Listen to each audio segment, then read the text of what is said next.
Bells. The old city's close. Lara, we're on the mountain above the glacier. Can you see Trinity? Yes, they're beginning their operation. I'm entering the old city now. Listen, Sophia, don't attack them too soon. We'll give it some time. I'll contact you again soon.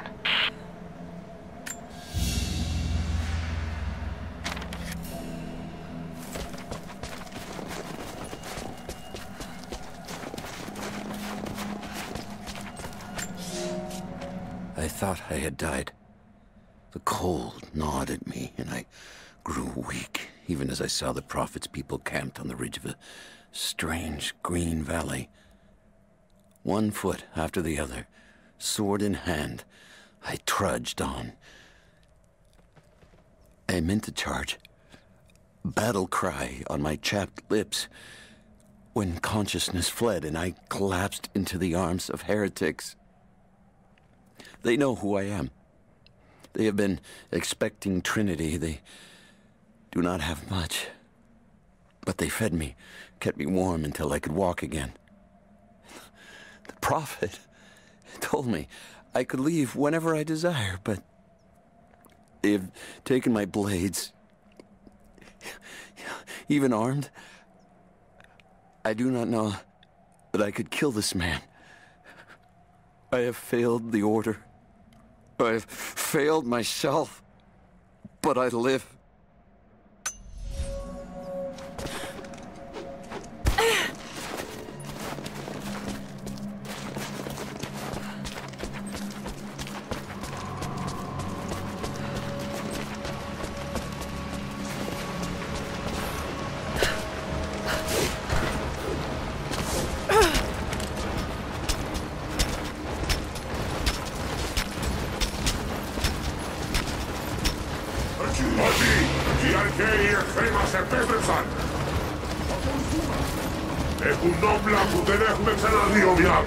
Όμως εσείς φοράτε την πανοπλία της πίστης και όταν πέσετε θα σηκωθείτε ξανά. Θα τους σκοτώσετε όλους. Η πηγή θα μετακινηθεί. Θα υπακούσετε τη διαταγή του προφήτη.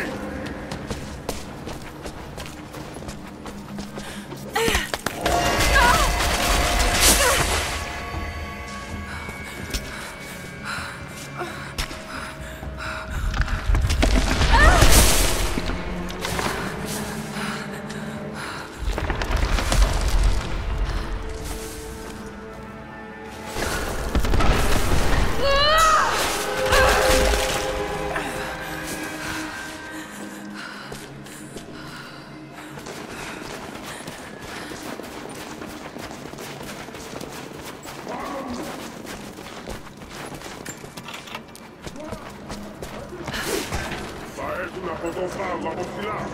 Θα δείχνουμε προς την καρδιά της πόλης. Εκεί θα συναντήσουμε τους πόλεις και θα πάρουμε την πόλη με το αίμα των ερευνών. Τώρα, φύγε!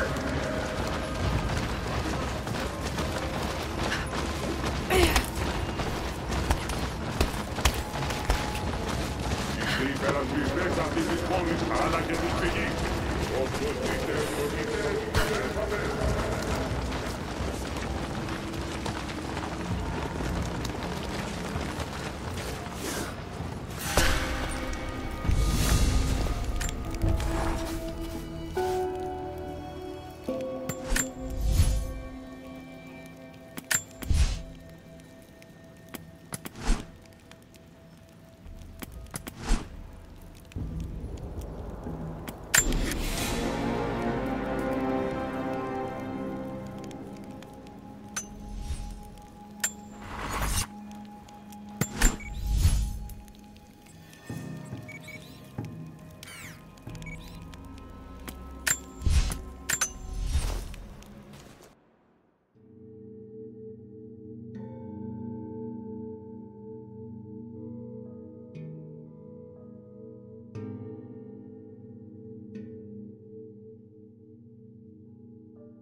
So many of them.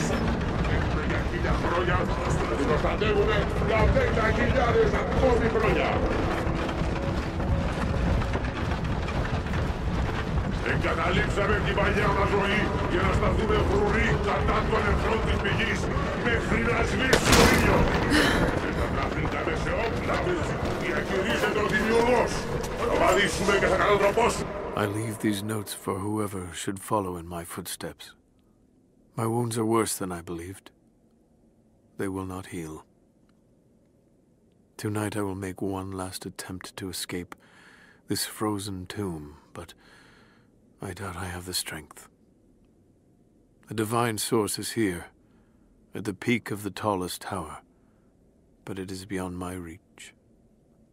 With the source at his disposal, the prophet's deathless ones are unstoppable, an army of wraiths and devils that can never die, a mockery of all God's creation. They are no longer human, and they will break any army that stands in their way. With every death and rebirth, they learn. They adapt. Should Trinity someday find a way to seize it for ourselves, I fear that we will do no better. Perhaps it would be best if it were to remain lost forever.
Zostaw ihn!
General, we observed something strange in the night.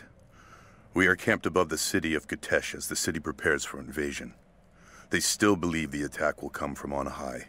They will not expect your charge from the paths on the far side of the valley. But I must tell you, on the tower at the heart of the city, something unnatural awaits us.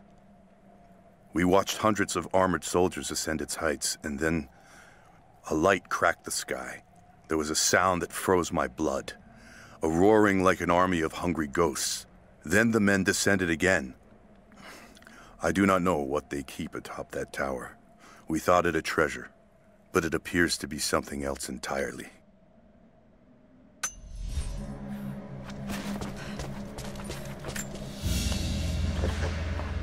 This is, particularly odd. Has elements of Scythian design, but it looks like a... No, not possible.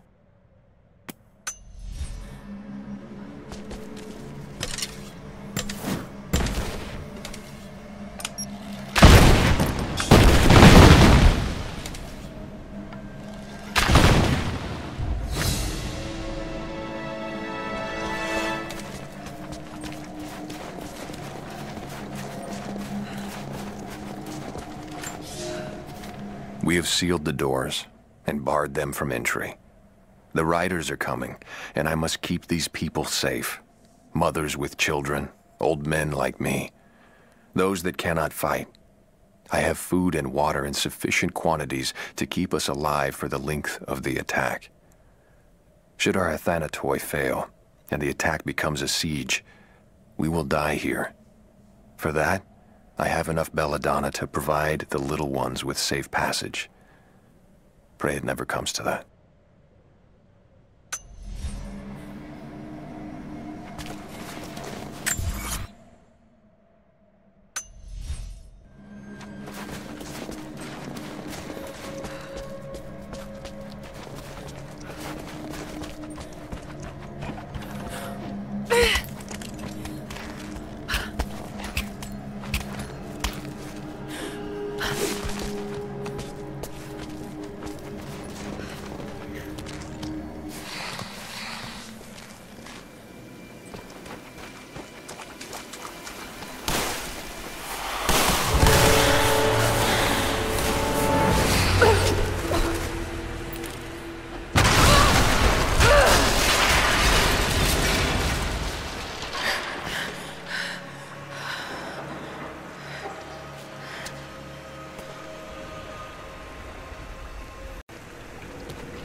Do you think you can stop them? The best we can do is buy you some time. I'll see you on the other side.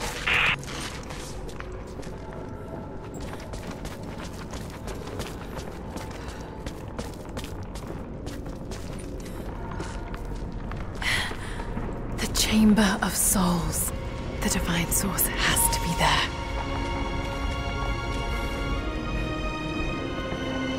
Looks like the way into the city center is through that gate.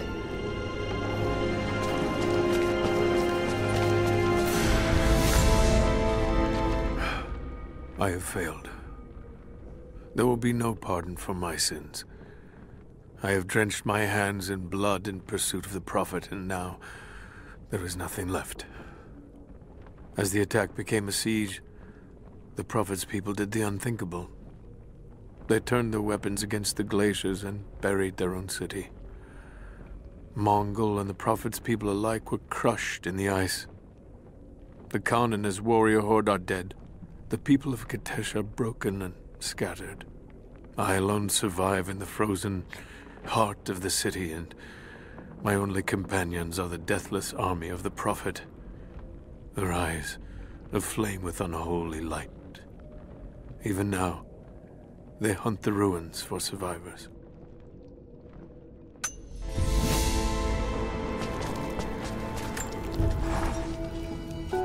I don't know what I expected an immortal being to be like, but Jacob seems so human. The things he must have seen over the years, all that experience and knowledge, it's difficult to fathom. And yet, he lied to his own people for generations, all for the sake of this secret. What wonders will be unlocked with the divine source? Will humans finally understand the true nature of the soul? Or will it unlock some extraordinary new scientific discovery? One thing is certain. It's too important to allow Trinity to control.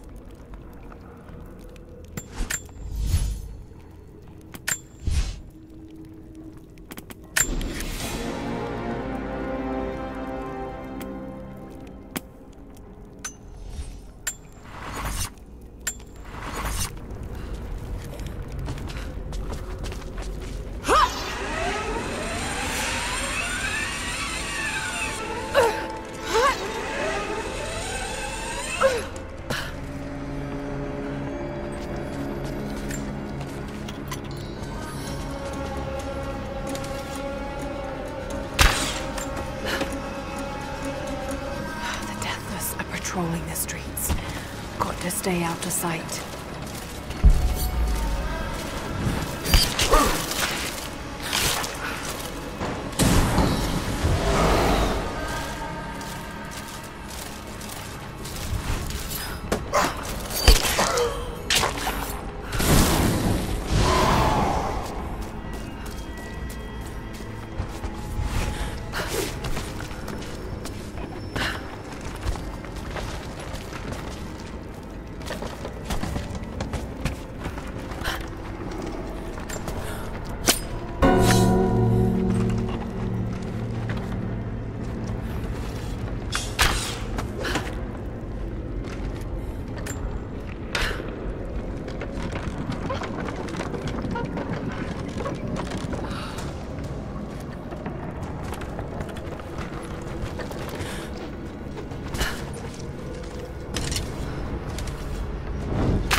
be sure, Mongolian grammar is tricky, but it reads like directions.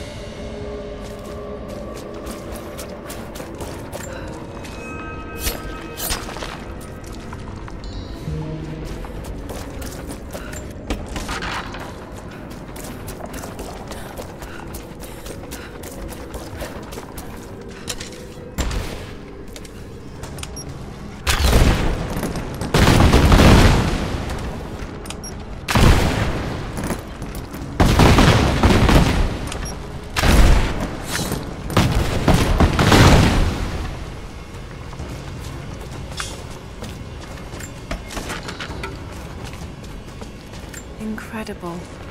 The style looks ancient, but it depicts a train. The coming of the Soviets.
These are spurs from Mongol horsemen.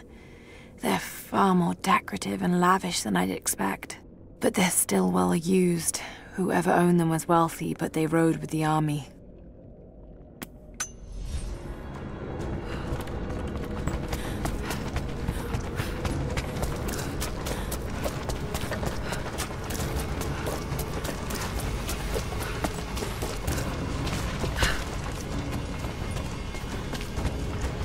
They tended to the sick here.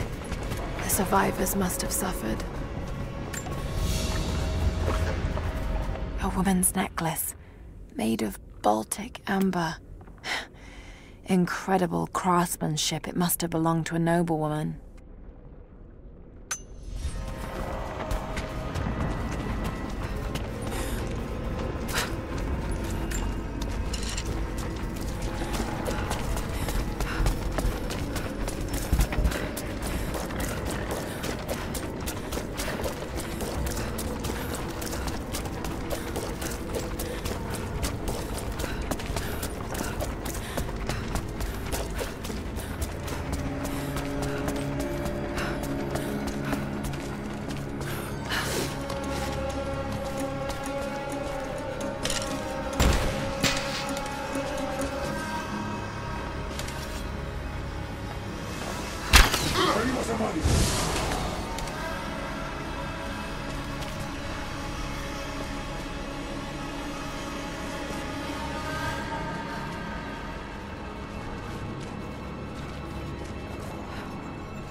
At last, I killed one of the deathless soldiers.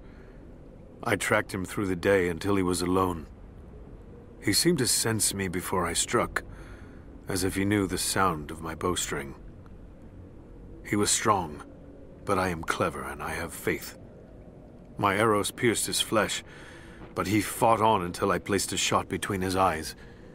Even then, he managed to wound me before I caved in his skull. His body caught fire and fell into ash before my eyes.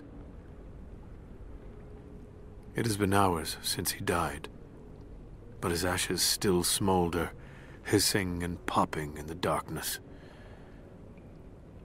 I do not believe this is his end. The source has a great and terrible sway over those it touches. I must know what happens next.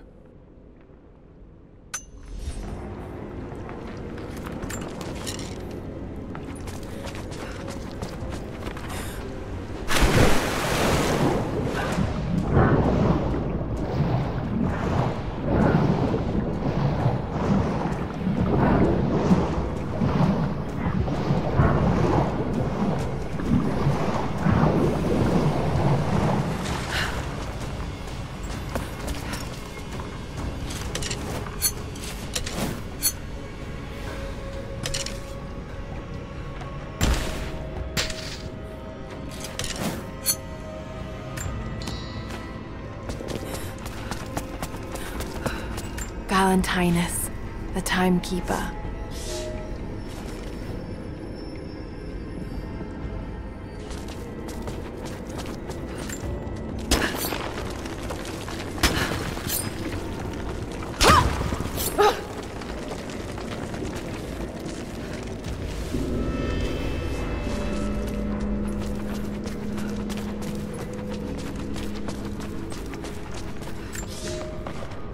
After the city was built, the first generation of followers stared out upon it. One among them, a man named Valentinus, has spent his whole life devoted to the study of time and its passage. The prophet sought him out in the crowd and asked him what he thought of the city. Valentinus said he felt it was a blessed place, that time would move slowly there, and that Kitezh would last for generations untold. The prophet smiled, for he knew that he had made a home where his people might be safe.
An ancient carving of a pagan god.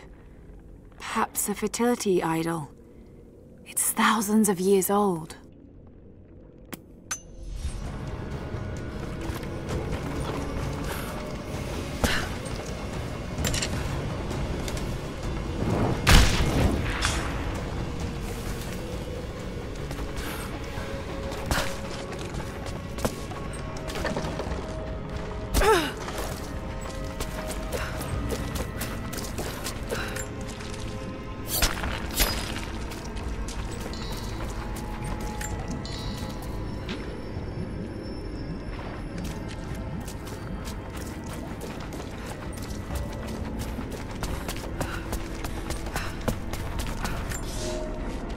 God is testing me.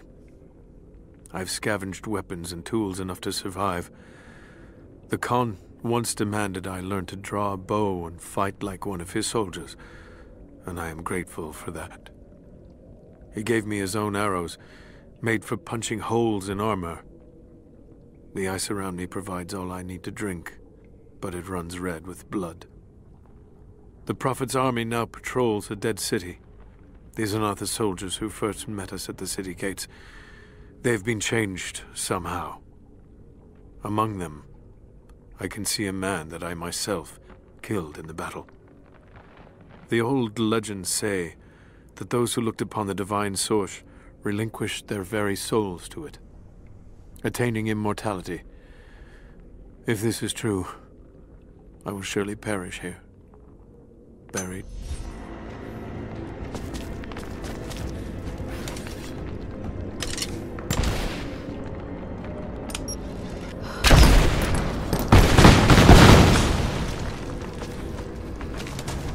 Those banners, the insignia of the Deathless Army?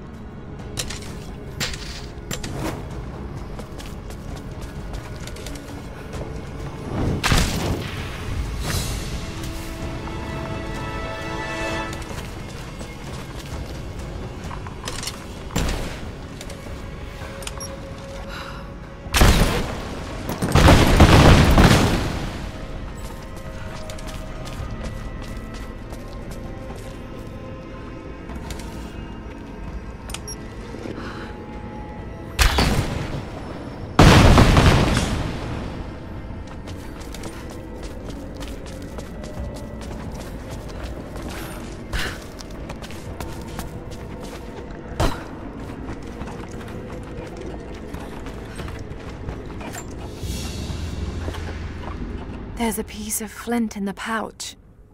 It's a striker to start a fire. Each Mongol soldier had to be self-sufficient.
I must have fallen asleep. It is hard to tell time beneath the ice. The deathless ones had been busy. Where a pile of ashes smoldered the night before, a corpse now lay, skin as milky white as a dead fish. As I watched, the dead man breathed, a clicking death rattle in reverse as he sucked air in for the first time in a day. Then he looked at me, and I recognized him at last. I killed this man once before during the battle, and he has not forgotten. So I killed him again, crushed his new skull before he could stand, but his ashes smolder anew. I will not be here when he awakes. The cold look in his eyes was like a promise. Like the phoenix, he will rise again and again, each time more determined to end my life. If I stay, sooner or later he will succeed.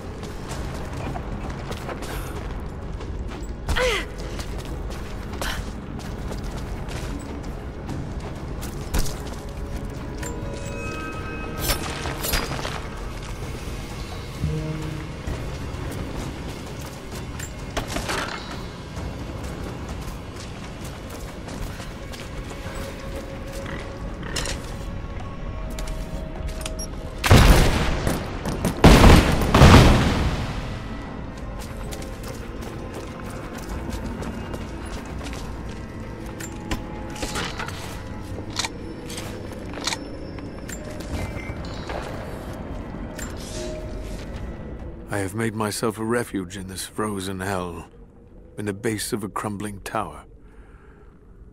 I have laid away food and weapons enough to defend myself.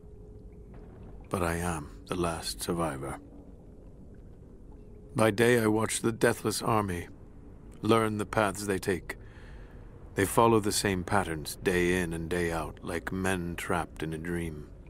They are fierce, but they are hollow. Whatever made them men is long gone, replaced instead by a soul of cold iron. I must be careful, but I must know more about them. If this is what the Source can do in the hands of a heretic, think of what it could do in the hands of the righteous.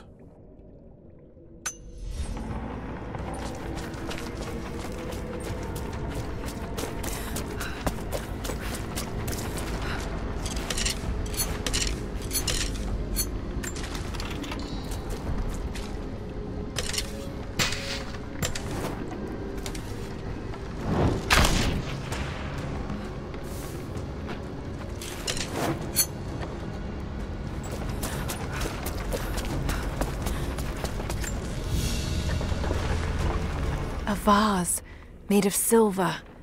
It's seen a lot of use and travel, but it has a rough portrait of the Prophet. They must have begun trading with the outside.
A blue glass vase, still in excellent condition. Not many of these survived, for obvious reasons.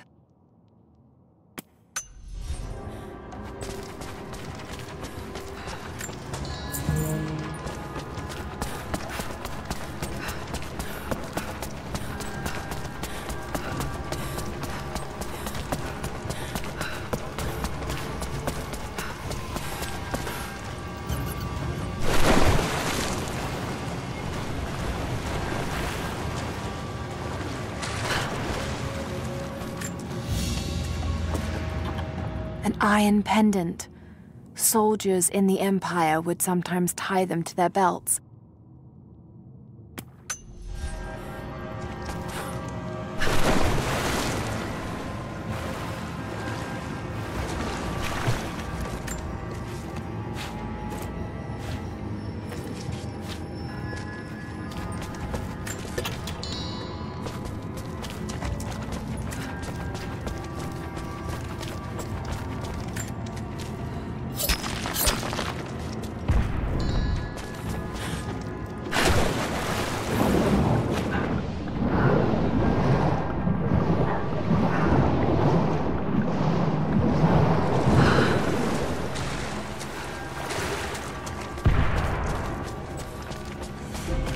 Ruins under the water.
Demonic possession.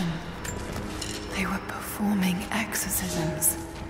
Deep below the holy ground of our city, we have found the source of the corruption. One of hell's winding tunnels snakes up and vomits forth a miasma of evil. There is no pattern to the demon's depredations, but his mark is plain. Men driven to wicked words and acts, as God's grace is driven from them. We take them here to the mouth of hell itself to drive out the demons. We do not always succeed. Often the poor wretches are too far gone and they die when we drive the beasts out of them. It is heartbreaking to lose good people, but we must stand against the devil in all his forms.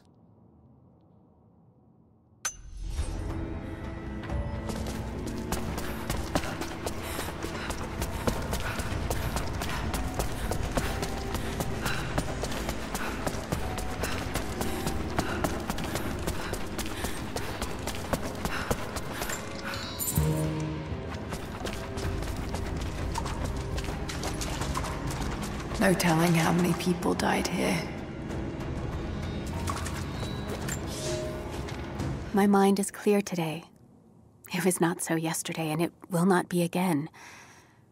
They say the devil is inside me. They say I am possessed. I have seen the beast in my heart, and it is only me, only my broken mind. But the priests will not listen.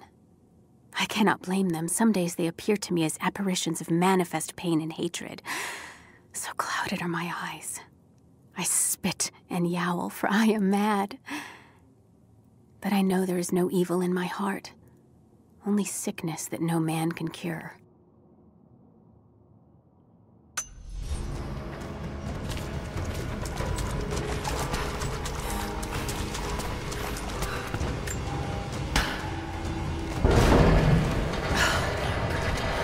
Something's holding it down.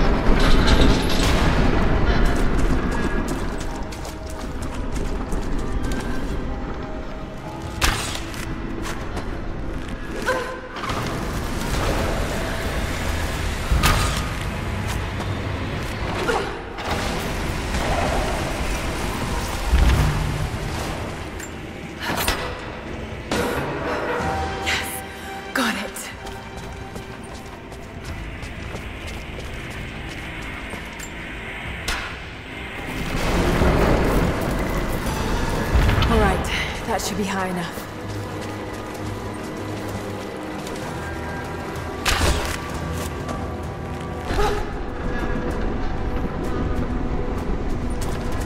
They believe this cavern was a gate to hell.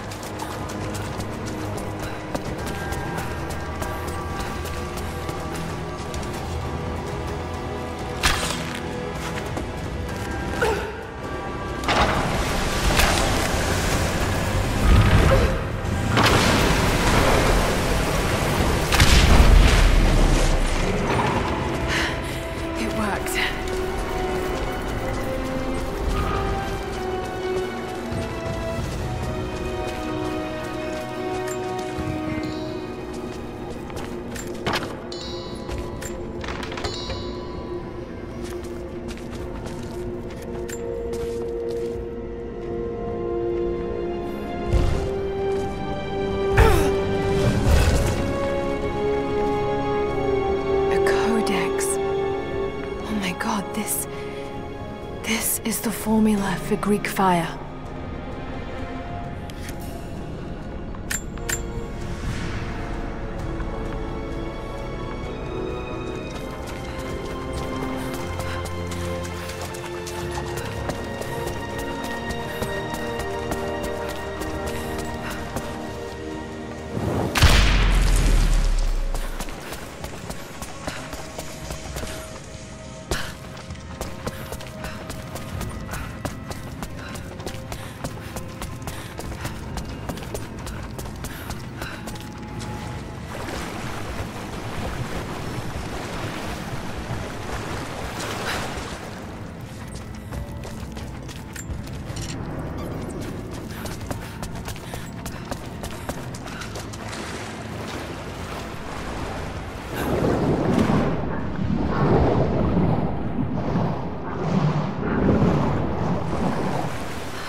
At me.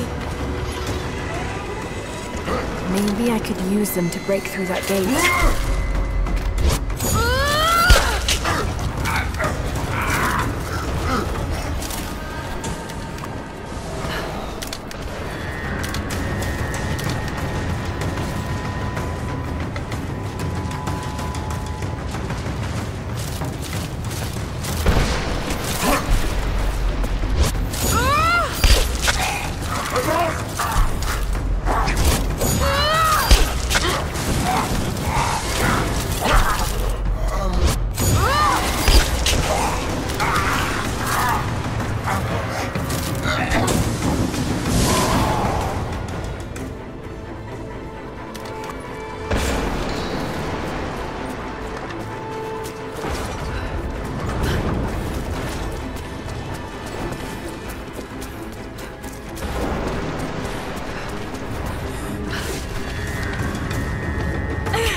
break down that gate.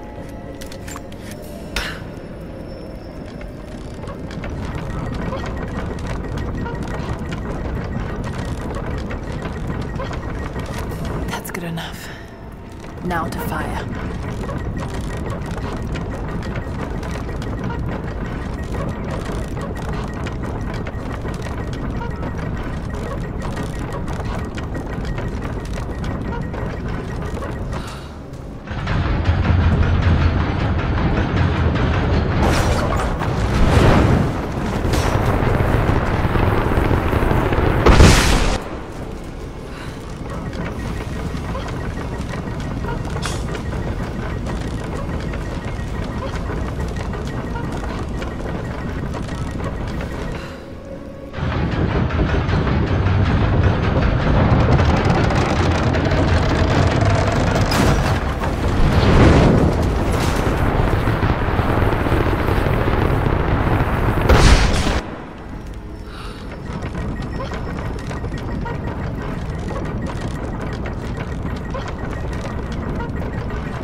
That did it.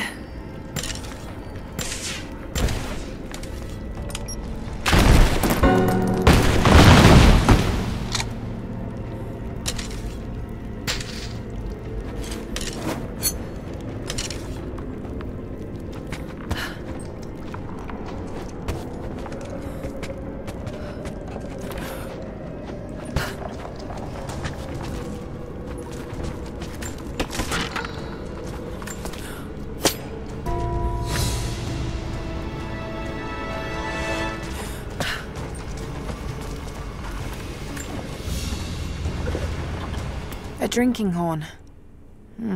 Not very common in Byzantine culture. This looks like it came from the west, near Kiev.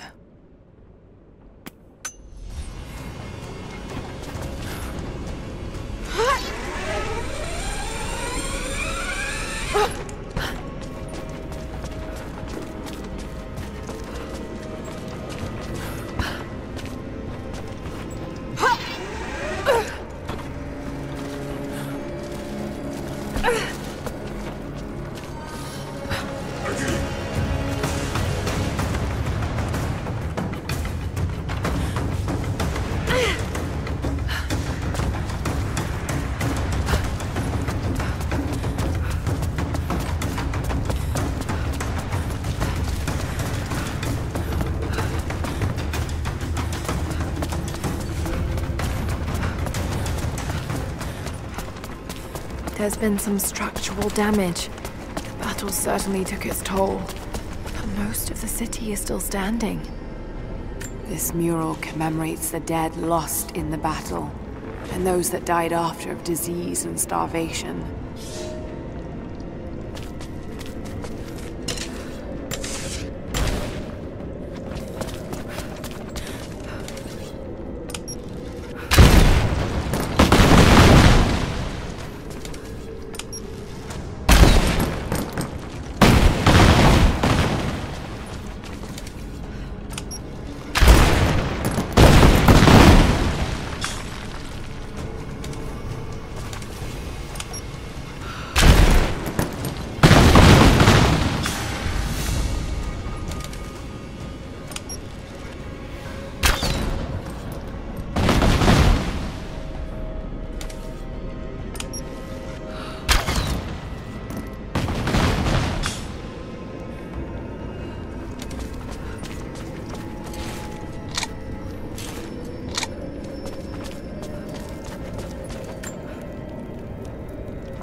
Before I even held you, I almost lost you, Lara.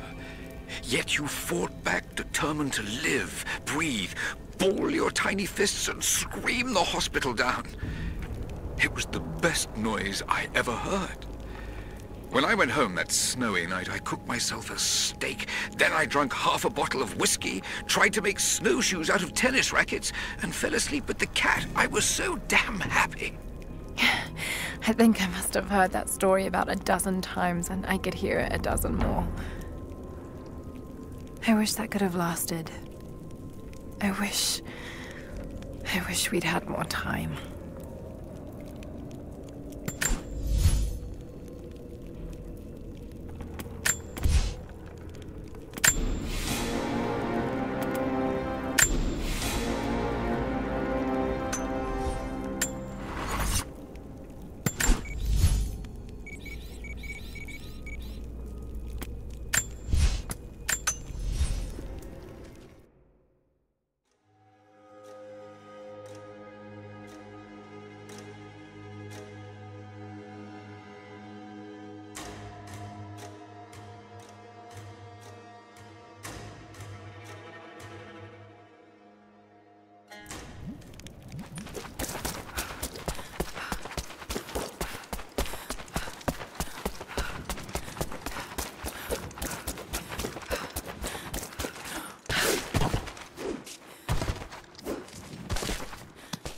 Welcome back. So, you've been inside some of the tombs. You've uncovered another secret, have you? Well, you were right. There are valuable secrets inside those tombs. Incredible. There's so much we've lost. But we will find it again. Here. It's a small price for this wisdom. I'm sure I can find some use for them. You've uncovered another secret, have you? Well, I've got more coins for you.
Almost there. The Chamber of Souls is through that gate. Just need to find another trebuchet.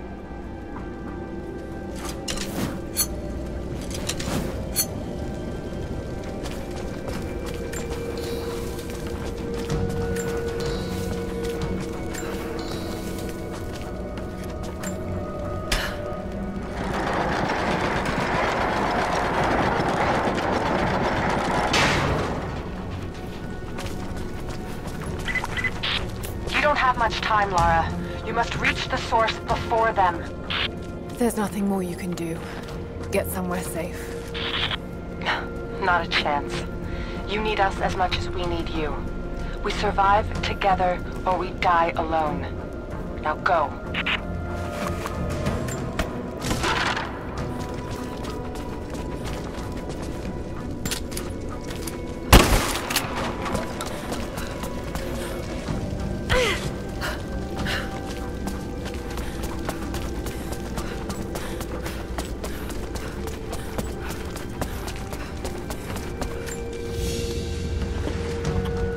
Carved wooden relief of what looks like the prophet of Kitezh. It's well worn and damaged. This isn't made of local timber. Word of the prophet must have spread.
That worked.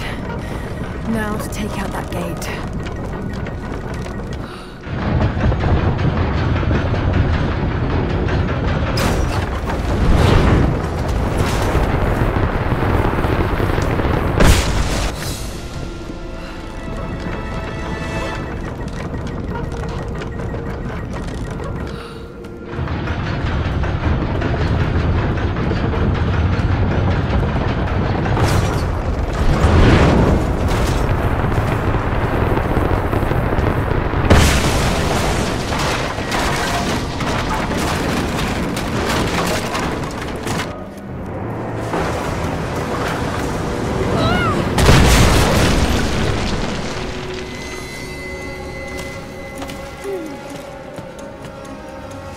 Almost through. Just one more shot.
Mongol armies must have been completely buried in the ice before they could invade the main city.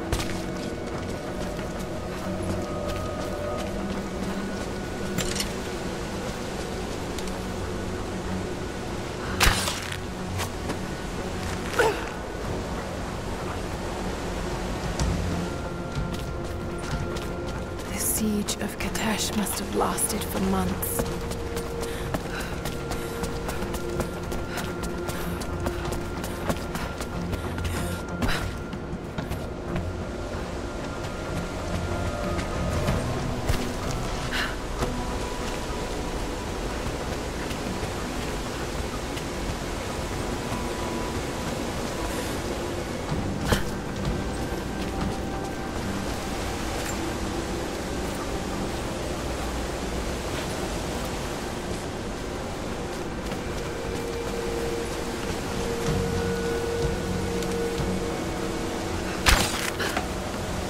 This should balance the arm.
Archers.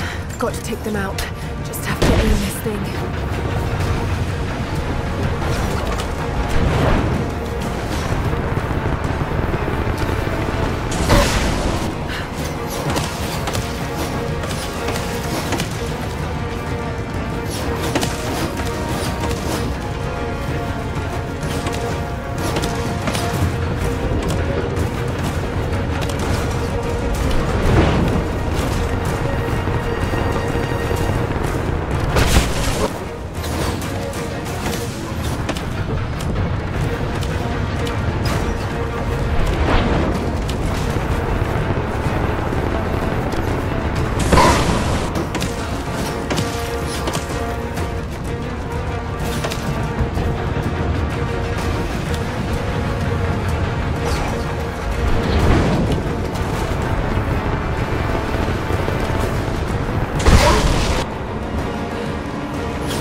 Okay, the way is clear.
ivory tusk with delicate carvings. Something unusual about the pattern. It's a map. It shows a path through the mountains to Kitezh. Could have used this earlier.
see you, Lara. We'll do whatever we can to support you from here. Thank you, Sophia. I'll take whatever help I can get.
We're about to fire, and you're out in the open!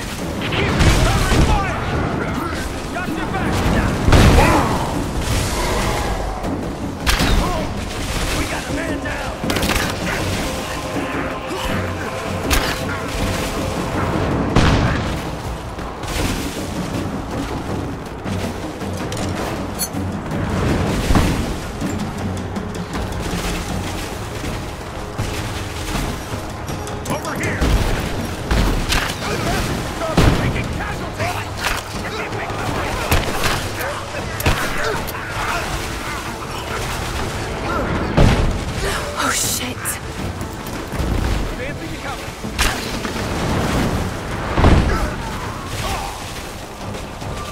Thank you, Sophia. Hell of a shot.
souls. Constantine.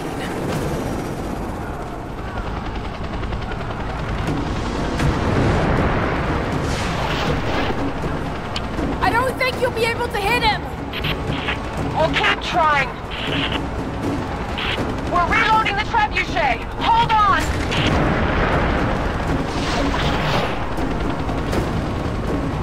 We're not gonna be able to hit him from here.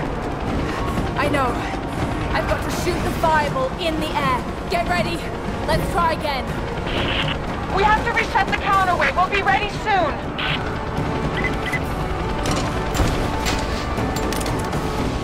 Fire! Here it comes! Oh God, it's working! You did it!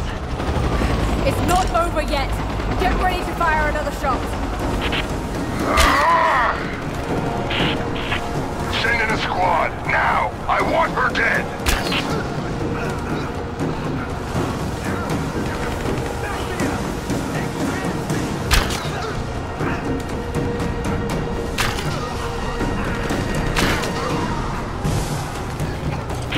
Watch out, Laura. He's on his way to you. Laura, we're under attack. We're trying to get rid of this son of a bitch. I'm not done yet. You've got to get out of there! No, we're in this fight to the end. Thank you, Sophia.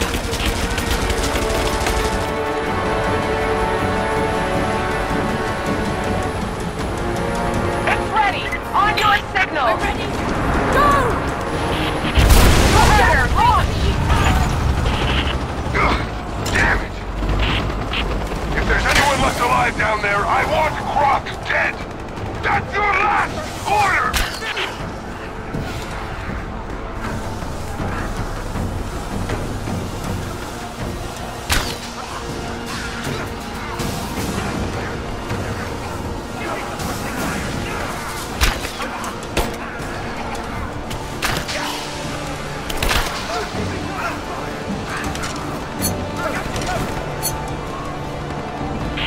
Laura, he's headed back your way.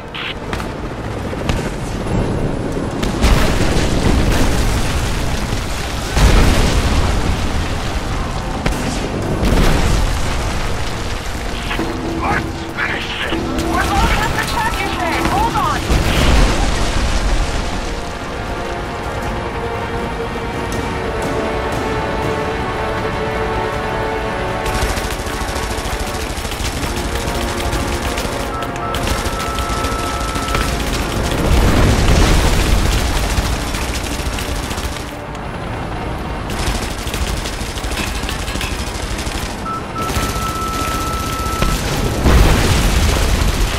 We're ready to launch the trebuchet. Just give us the signal.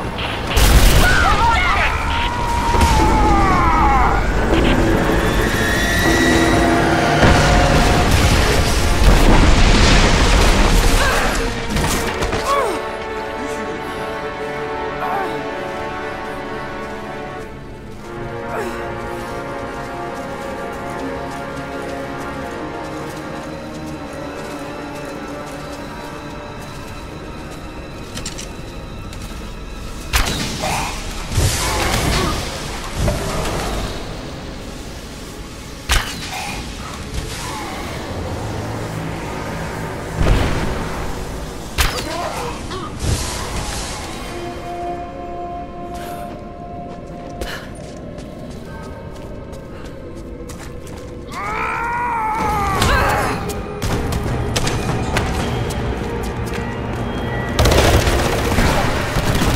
Just you and I now, Laura.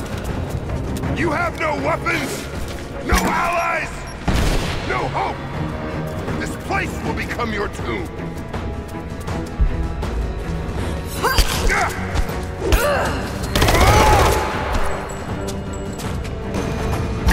No! My destiny lies in the Chamber of Souls.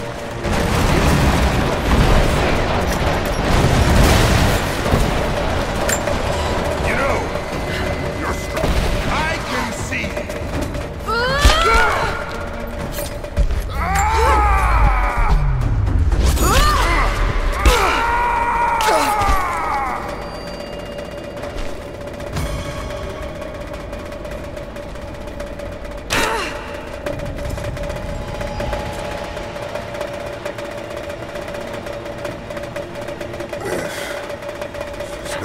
destiny. I was meant for greatness. This was never your destiny. Your sister let you believe that.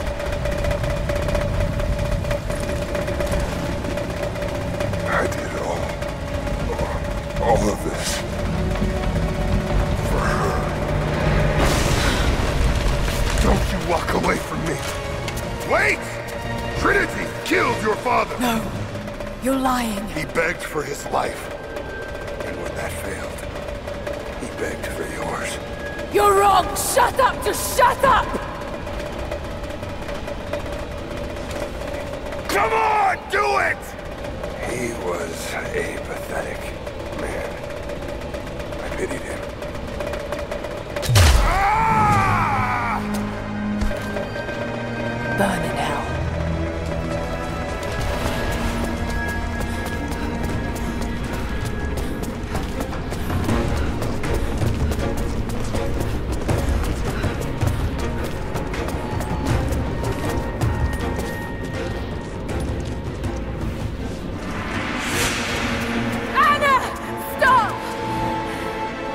Your men are defeated. Your brother is dead. No! That's what Trinity has wrought. Death. And that's all they'll ever bring. Give this up. I gave up everything for this. I have no intention of giving it to Trinity. What about your father? You're dooming him to be mocked by history. How can you let this go? When you're so close? I'm willing to make that sacrifice. I can't let you take it. Think of the millions suffering and dying. We can save them. We can change the world. Together. The cost is too high, Anna. We aren't meant to live forever. Death is a part of life. That's easy for you to say. You're not the one who's dying. But this isn't about you. This is about humanity, about protecting what it means to be human. They're coming! We're surrounded! Jacob, look out! The sword is not meant for the world! This is your chance, Lara. Everything I've done, everything you've done. Another Croft doesn't have to die for this. But I'm willing to.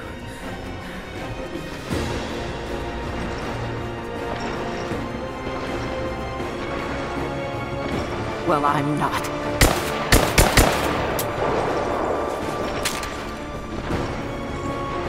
Please.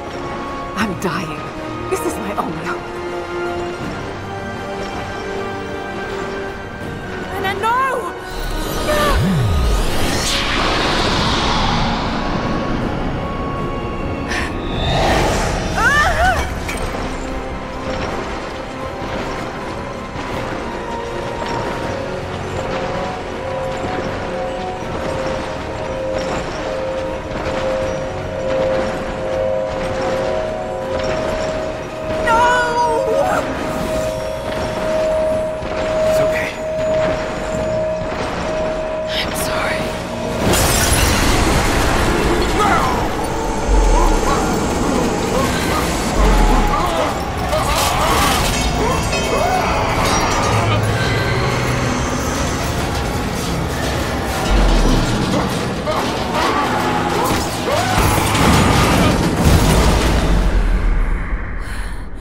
Jacob, hold on.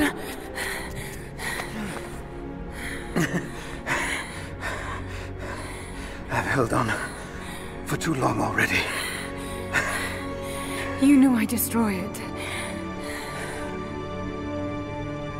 In all my years, I've met few as extraordinary as you.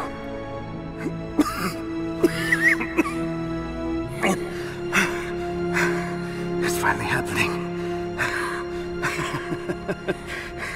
My ending. I'm sorry. All I wanted was to make a difference. You already have.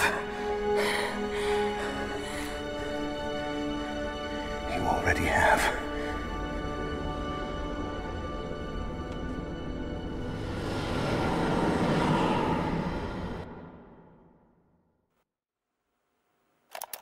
My dearest Lara, I often think about how my father would turn over in his grave if he knew the shame I had brought upon our family's name. Croft, what does it even mean? I just hope you can make your own mark on this world someday. Remember that the extraordinary is in what we do, not who we are.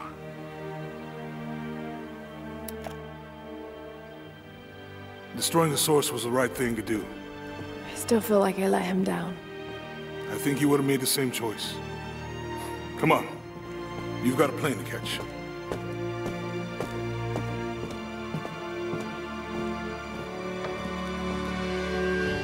I listened to his last tape 1,000 times, but it's as if I was hearing my father's words only now, for the first time. It doesn't matter what choices he would have made.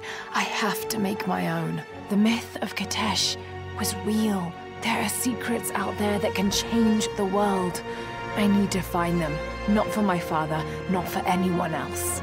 Trinity is still out there, and they're more powerful than I ever imagined. I can stop them. I can make a difference. I can make the right difference.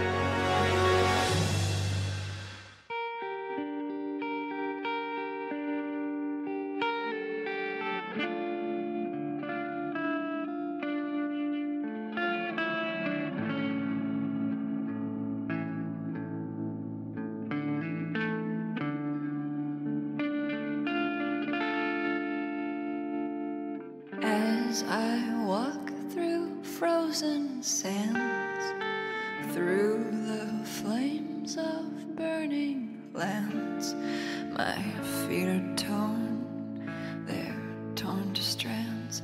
I will not thirst. As I cross the raging sea, waves are crashing over me. They drag me down, they drag me down, but I will not drown. They'll know my name. After the storms are passing through, they'll know my name. When they've forgotten all about you, they'll know my name. After the storms are passing through, they'll know my name. When they've forgotten all about you, they're calling out my name.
I shall rise, oh well, I shall rise again and again.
Anna, you said another Croft doesn't have to die for this. What did you mean by that? You killed my father, didn't you? Trinity ordered his execution. I couldn't do it. You're lying! I loved him. No! It's done. Good. What about Croft? No. Not yet.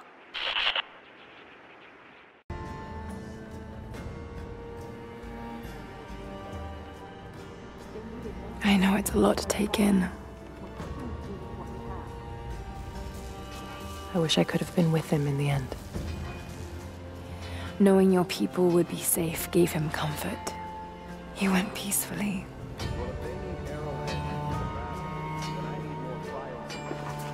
Thank you, Lara. Our oaths have been fulfilled. What will you do now? This is still our home. We will rebuild. But there is much work to be done. There are still enemies in this valley. And there is still much to discover.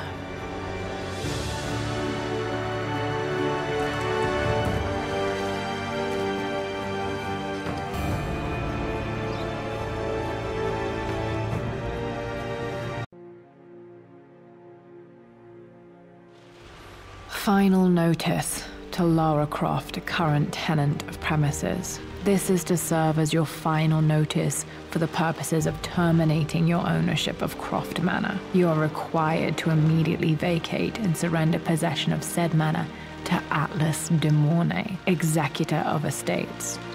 Lara, it is unfortunate that you have forced my hand in this matter, but so be it. As you know, your parents appointed me executor of the estate in the event of their absence. Since your mother disappeared, her death was never technically declared. And given the circumstances surrounding your father's death, it's no surprise that he never drafted a formal last will and testament to account for this circumstance. Unfortunately, you have no legal claims to the estate. I'm willing to negotiate a modest monthly stipend from your trust, but only if you leave the manor by week's end. Don't fight me on this, Lara. Your mother wouldn't want that. Sincerely, Atlas. There has to be a will or some kind of evidence of what happened to Mum in the manor, somewhere. Dad's safe.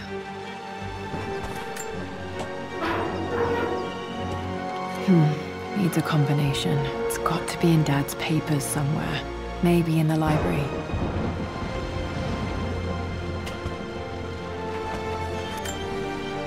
My birthday crown. I was so proud of that thing. That's my handwriting. My penmanship was pretty good.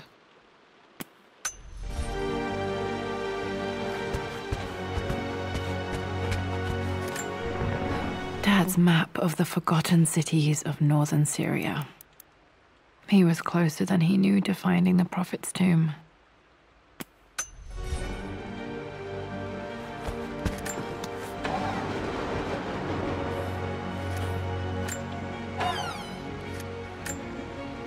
Dad's book about immortality myths might be useful in my research.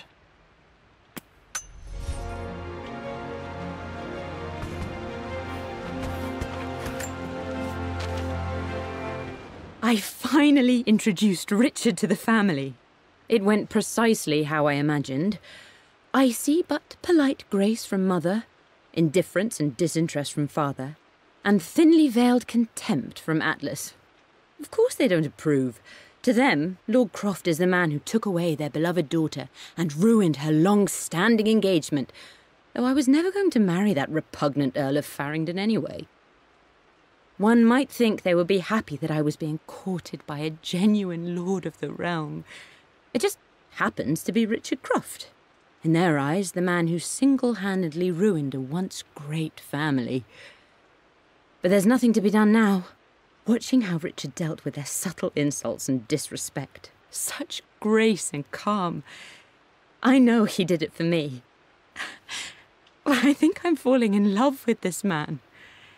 It will break my mother's heart, but I cannot live the life she imagined for me. My time with Richard has only made this clearer. It must have been hard for Mum to go against her family's wishes. I'm glad she did.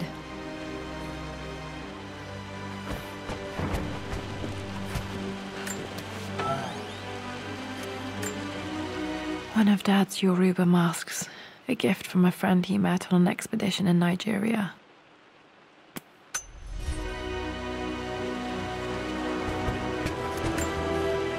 This is probably my grandfather Benjamin.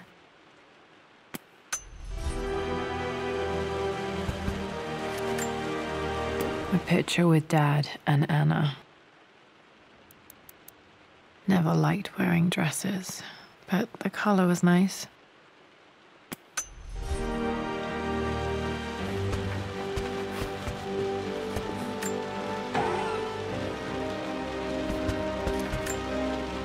Dad would have liked me to go to Oxford, but I insisted on UCL. Yep, looks real. Roth once offered to forge me a fake diploma to show Dad.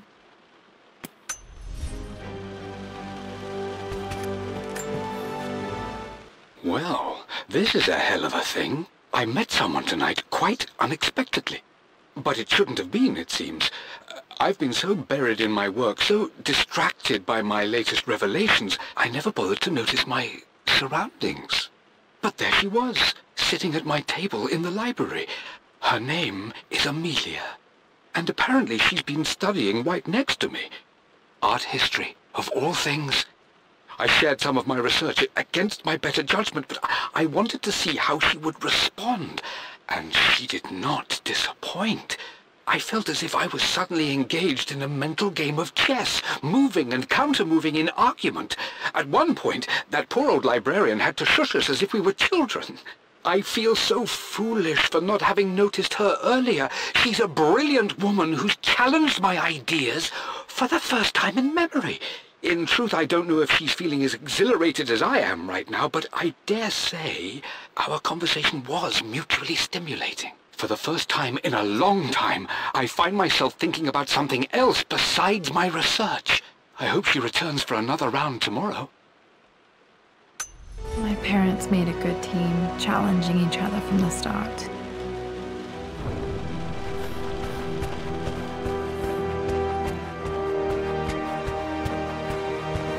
The door to the library. Locked. There's got to be another way through. This is the map I made for my first expedition with Dad. It shows a path to the library through the servants' passages.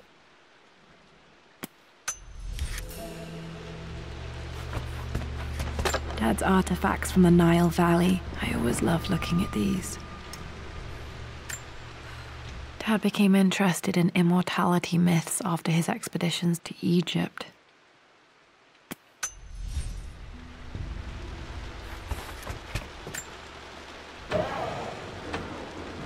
Too dark. Going to need a flashlight.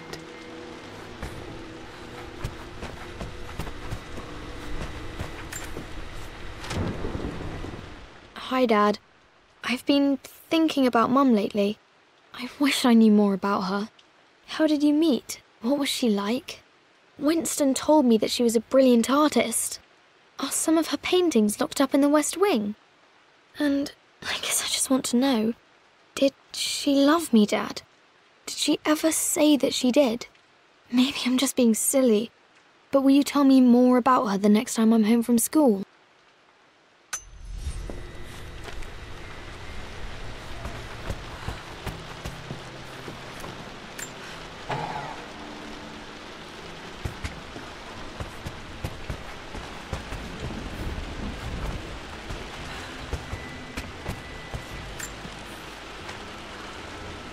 Lara, I've reviewed the report from your therapist. I have to say I was surprised to see a clean bill of health. I somehow doubt you've so easily abandoned your irrational claims. Indeed, where have you been the past few weeks? My secretary discovered that you booked a flight to Turkey on the 20th. You can't have been simply sightseeing, as your customs claims suggest. I know you're up to something, and I'll be damned if I let you use the Croft assets to indulge the same obsession that led to my sister's death. It's not too late to relinquish your claims on the manor voluntarily. If you refuse, I will find a way to cut you off. Sincerely, Atlas.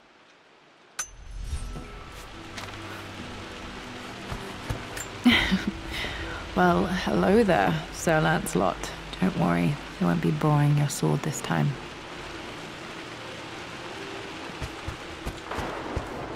The Grand Hall. Always loved playing in here as a kid. This will be one of the first things to fix.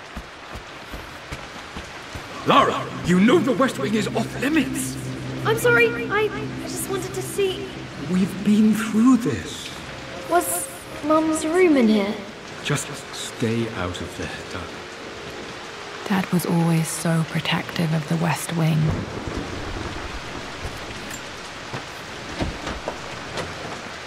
Locked. Need a key to open this.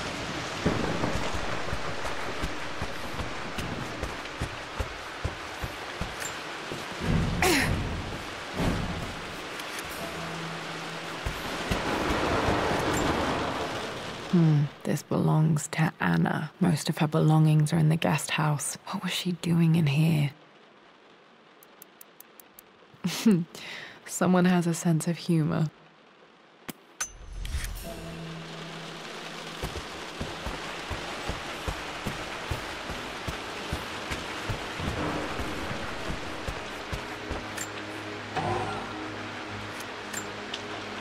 A phoenix figurine. I bet this appealed to Dad's idea of immortality, of rising from the ashes and being born anew.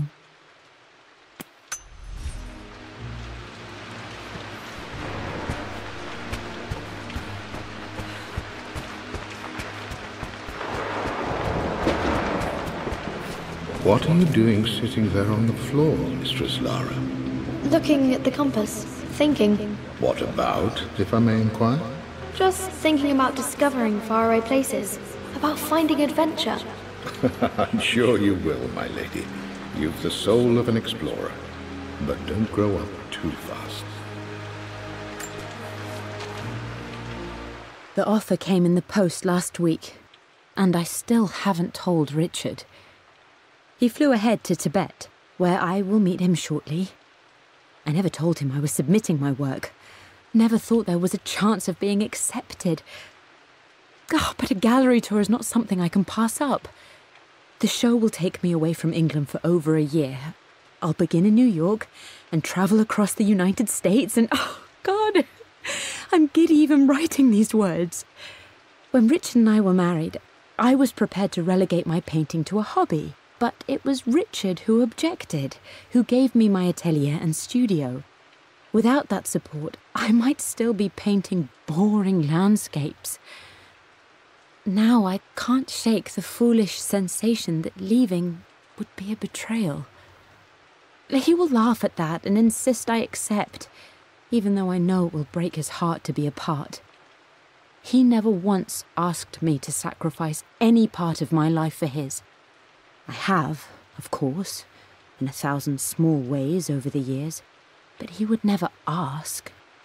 The discussion can wait, and I will join him in Tibet. I won't cast a shadow over his find. I will be by his side in his triumph, as I know he will stand by my side, in time.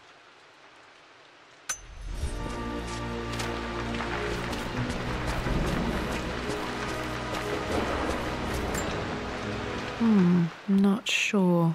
I really need to brush up on my ancestors one of these days.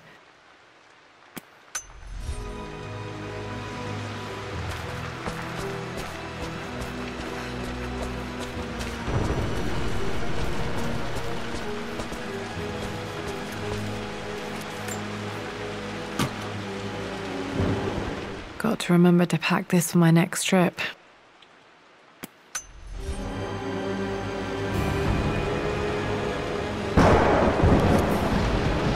Should be able to explore the dark now.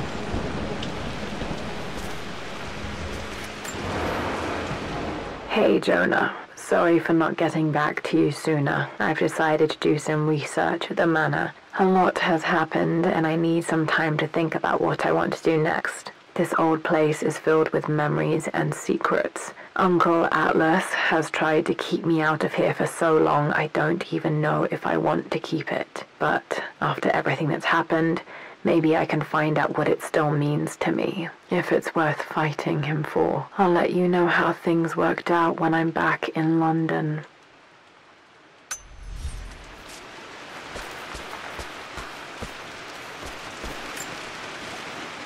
Lara, since your return from your expedition to Yamatai, I've grown increasingly alarmed at your erratic behavior.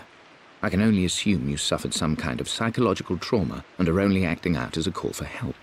I want you to know that I hear you, loud and clear. Anna and I agree that it's time for you to be evaluated by a professional. I took the liberty of arranging an introduction to a highly qualified colleague of mine. You should be receiving the details in the post soon. I want to impress upon you the importance of this, Lara. As executor of the estate, it is my duty to see that it is left in capable hands.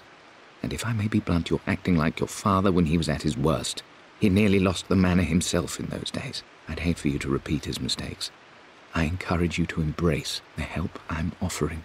Sincerely, your uncle.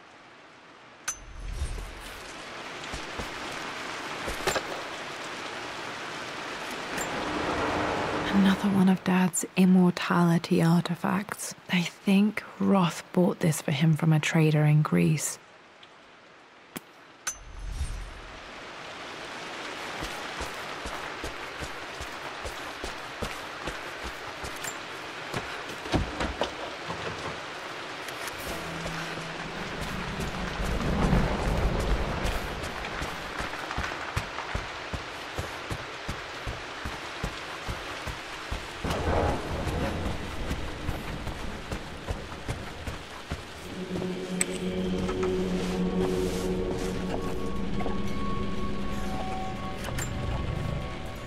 Amelia, the news has reached Mother. She knows that you broke off your engagement with the Earl of Farringdon. She is beside herself with worry. But, for the moment, she's controlling the narrative. As far as anyone knows, you're just having innocent second thoughts. But the moment your affair with Lord Croft goes public, it will be too late.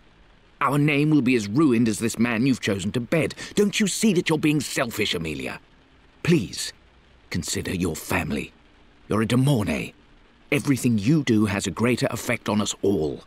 I'm coming down to London soon. Don't do anything rash until we have a chance to talk.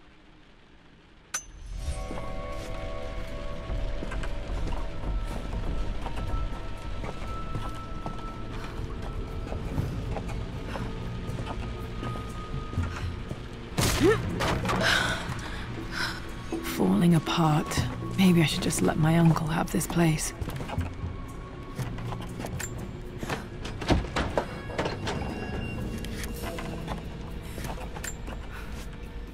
They say a good test of a relationship is how well you travel together. Well, I'd say Amelia and I have passed that test with flying colors. Indeed, these last few months in Egypt have been nothing short of extraordinary. She and Roth get on like old uni chums. In fact, the two have spent more than a few nights drinking and playing cards into the wee hours. Despite her decidedly proper upbringing, Amelia's taken to roughing it more than I ever have. She fits in and connects with the local populace with such amazing empathy. Because of her, I've had a bit of an unexpected breakthrough in my research. She managed to convince an artifact dealer in Old Town to sell me a magnificent and quite unusual Tibetan scroll. From what I can tell, it seems to contain details surrounding an immortality ritual of some sort. I think it's time for me to take the next step with Amelia. In fact, I don't think I can wait any longer. I will ask for her hand tomorrow in the bright Egyptian sun amidst the dust and ruins. I'm not surprised he asked her to marry him as soon as he got the idea.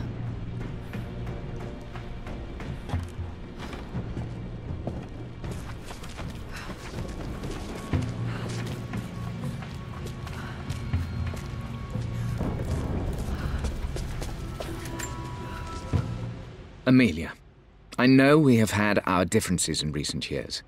I've tried my best to keep an open mind about your relationship with Richard, but I just can't let you go on this ill-conceived expedition without saying my piece. You say Richard's theories have merit. You say that he may have actually stumbled upon some mythic, unknown truth, but I have seen nothing to support such claims. And while your word may have been enough in times past, I cannot let you squander away what remains of your name and reputation, and that of our family, truth be told, on some damned foolish crusade.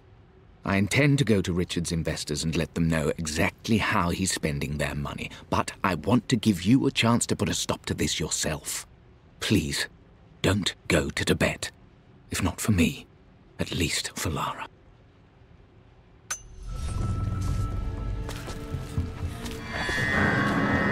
Still just as creepy as I remember.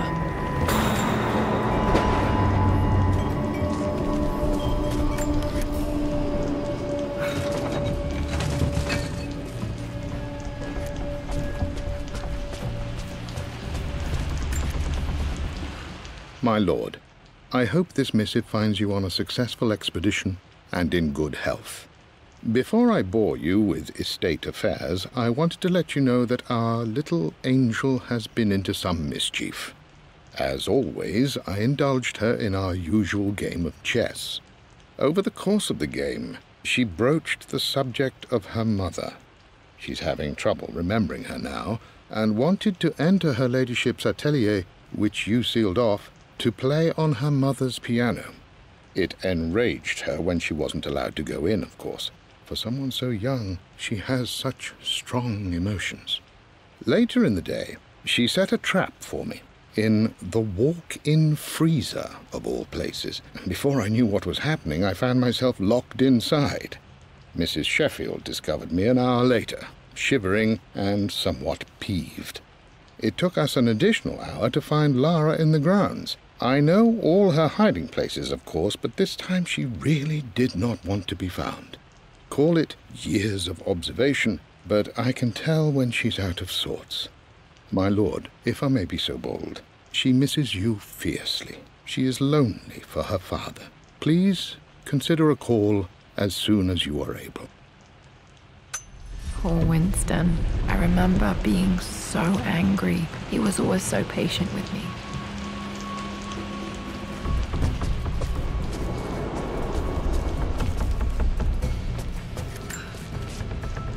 I'm at a crossroads now. Good Lord, that's such a cliché. But there's truth in it. Two roads before me. Both present joy and compromise. A life with Richard, adventure, intellectual pursuit, perhaps a new family. But also a man obsessed with something I cannot understand. Or a life of obligation, upholding the de Mornay name, embracing our traditions, not losing the family that raised me. Oh, this really is a rubbish choice. I don't want to lose them, but I love the life I've started to build with Richard. He comes with his own difficulties, but I can accept them. Will it be enough? King to Queen 1. I'm going to win this time, Winston.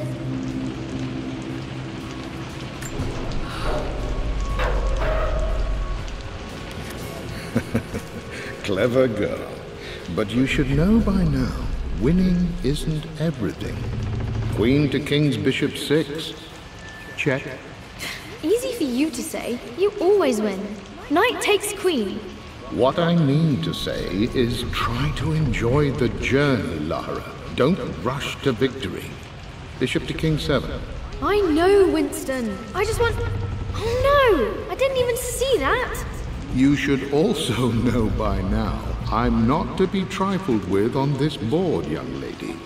Mate. Oh, I am going to win. Someday.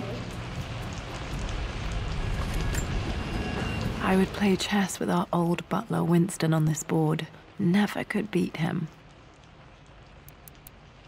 I always chose white. Maybe if I let him go first once in a while, I might have won.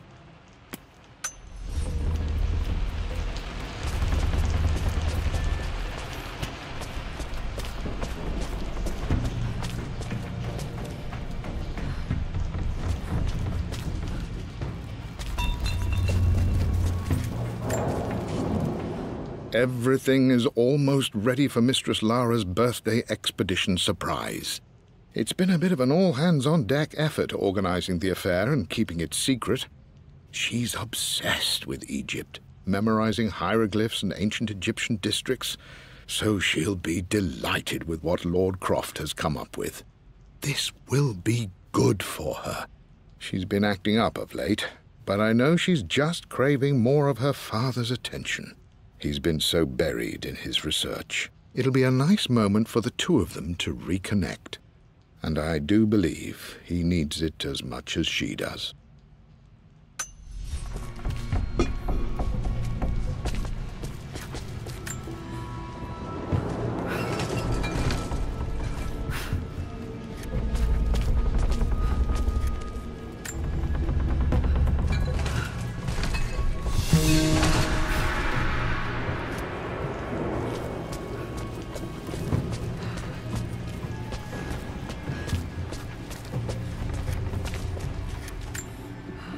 Dad loved a good bottle of wine. I can still smell his favorite Bordeaux.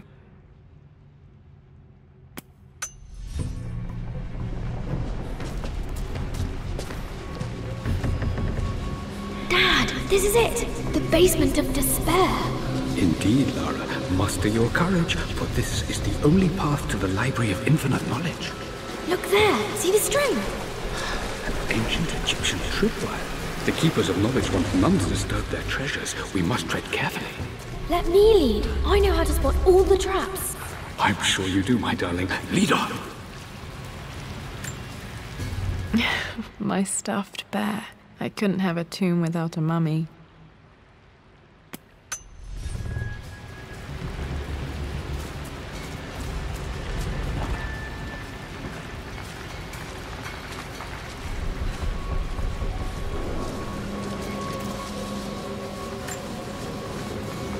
One of the wire traps Winston made for my birthday expedition. Winston used my hair ribbons to make this. He and Dad put a lot of work into this birthday surprise.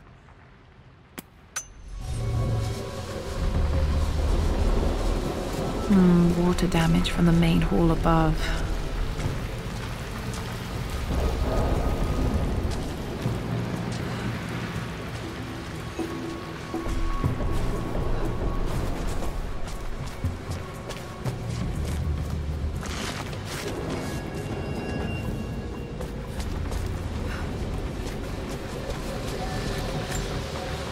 This bust of Anubis was from Dad's Egyptian collection. He must have put it down in the basement for our little expedition.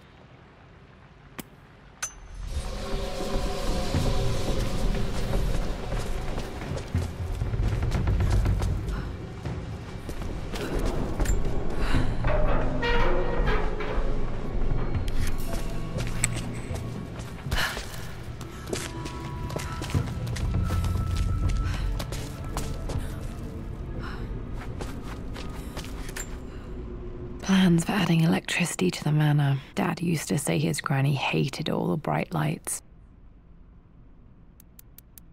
There's a missing page.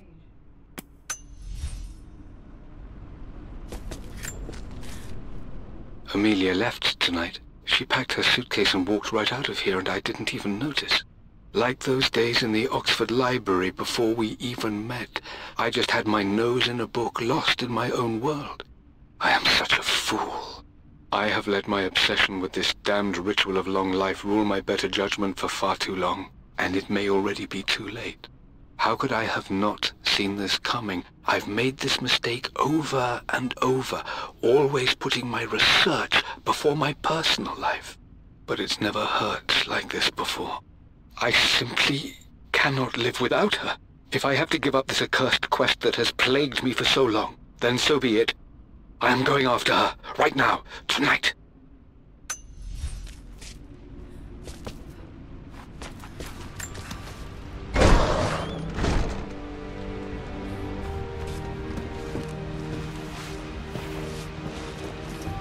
Okay, Dad's ledger has to be in here somewhere. Hopefully it has the combination to the safe.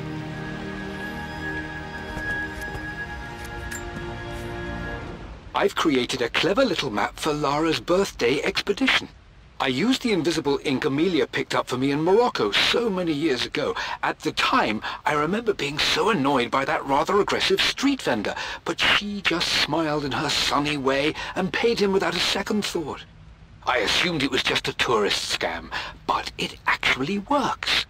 Turns out it requires a very specific kind of vellum and a heat source to illuminate the ink after it's dried. It should prove a nice challenge for Lara to puzzle out.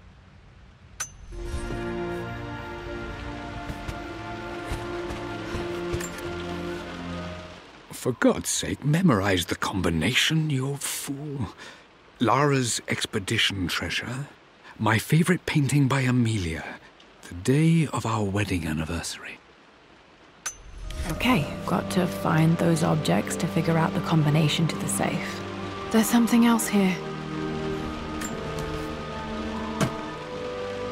Dad's lighter. I don't remember him ever using it, though. The Croft family crest and initials PC. I wonder if this belonged to my grandfather.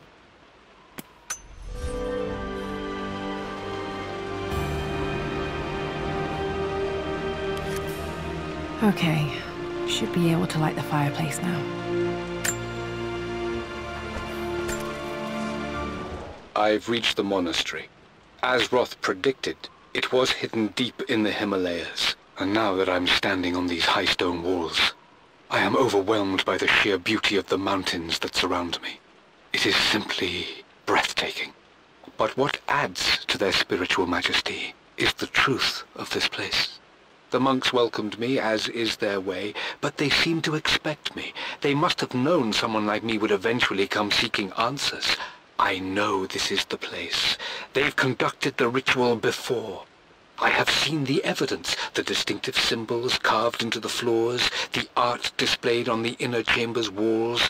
They've created the elixir before, and they will again if I can convince them. I sent Amelia a message straight away. I want her by my side for this discovery. Dad was looking for an elixir. Was it the elixir of life?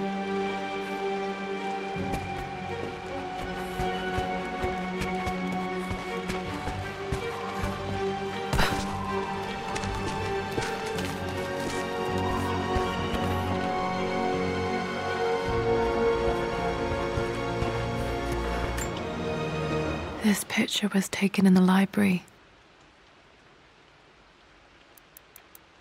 1820 additions to the main hall in progress.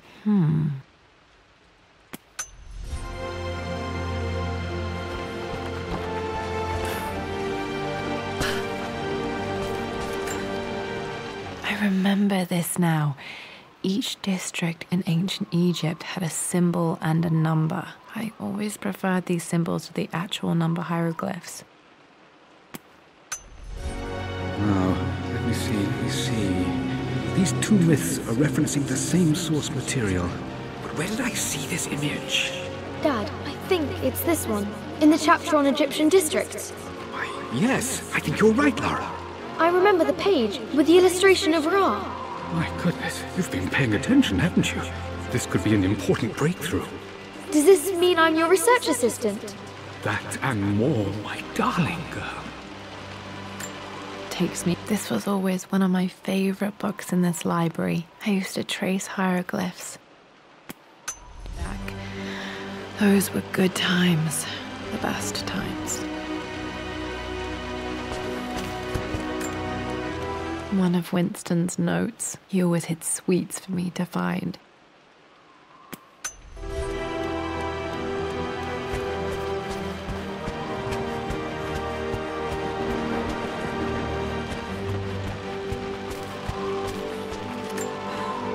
This is my handiwork. I used to love drawing pictures of tigers. Spent so many hours in here, reading, dreaming of my own adventures.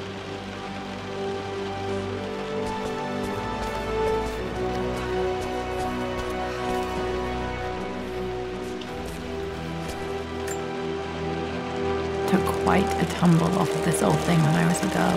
Still feel it in the shoulder from time to time.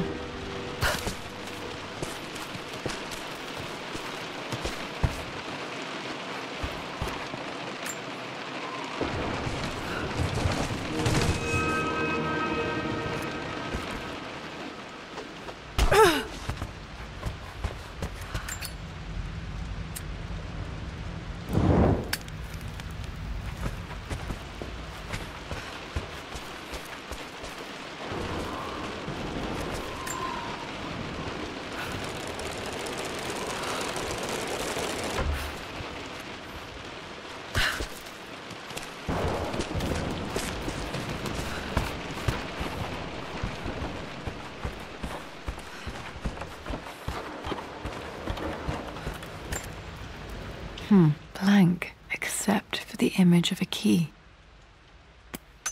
I remember this map now. It leads to the master key, but we made it with a special kind of invisible ink. It could only be seen with the heat of a fire.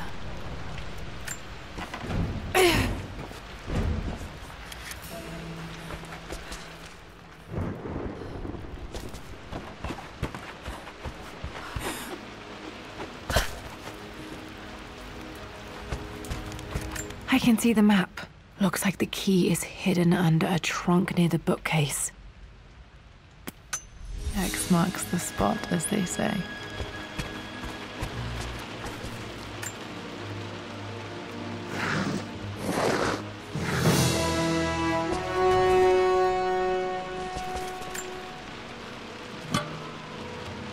The master key. This should get me into the West Wing.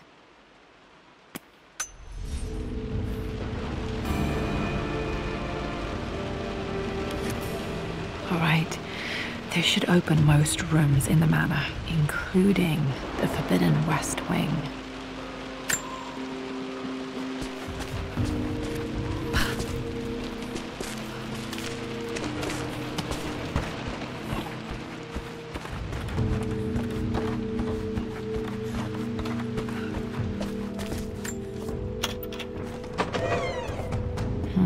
I think there might be more clues to find in the library.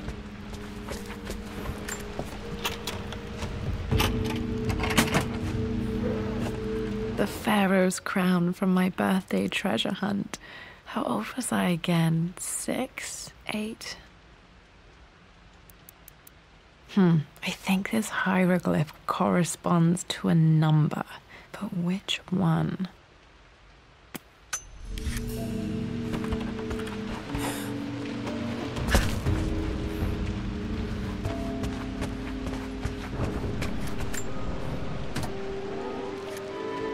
This music is familiar. It's beautiful.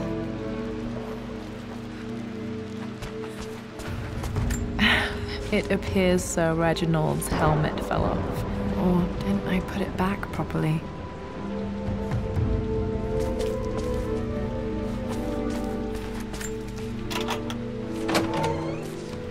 Okay, Dad's clues mention Mum's paintings and their anniversary. Hopefully I can find some answers in the West Wing. Mistress Lara, I took the liberty of preparing a tray, as dinner did not go according to plans. I've included, in addition to your meal, a few treats. I would appreciate it if you kept this between us, but I felt tonight called for something special. If you will forgive me the indulgence, your rapid exit from the dinner table had me concerned, and I wanted to impart something that I hope sets your mind at ease.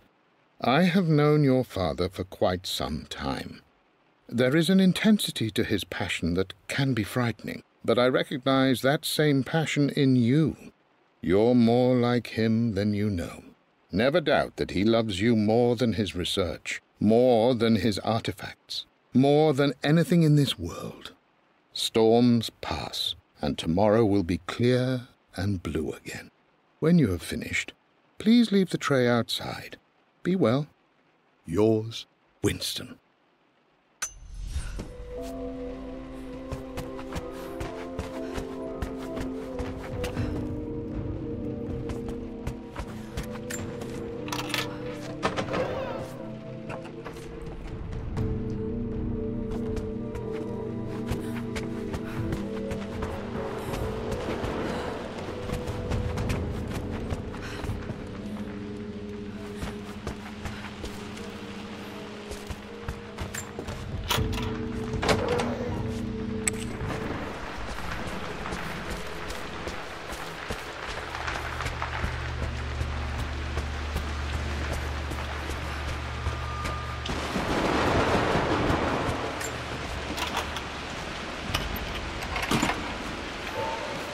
The Croft family crest.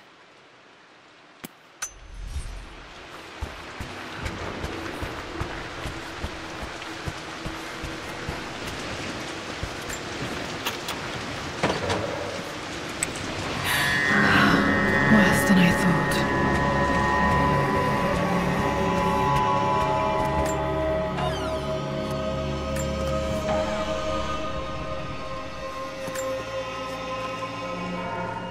With Amelia gone, the manor is a different place. A dimness pervades, a quiet I can't stand. Even though Lara is too young to understand what has happened, she also senses the change. She's asked after her mother only once, and I'm afraid my reaction must have terrified her. I will need Winston more than ever these next few months to help look after her. I never quite realized how much grief can consume a man, but I am utterly consumed. I know I can't escape the pain, but I will try my damnedest to avoid it. I will seal the West Wing for as long as I live in this place. It will remain exactly as Amelia left it. Perhaps someday Lara can find her own answers there.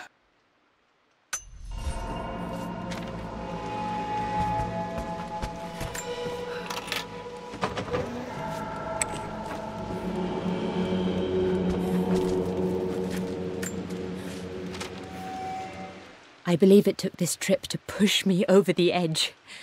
I've been able to see Richard in his element, seeing him at his best and his worst.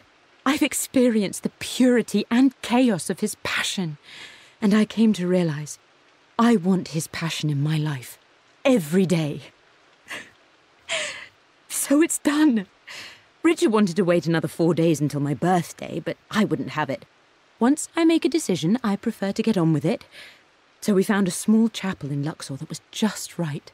And with Roth and the others at our side, we married as the sun set over this remarkable land. Mother will never forgive me. Atlas will forever resent me. But I don't care anymore. I'm free of de Mornay obligations, free to pursue my own passions and live my life surrounded by those who will encourage and challenge me. I'm excited for the future, whatever it may bring. Tomorrow, Richard and I return home to London as the Crofts, forging our path together.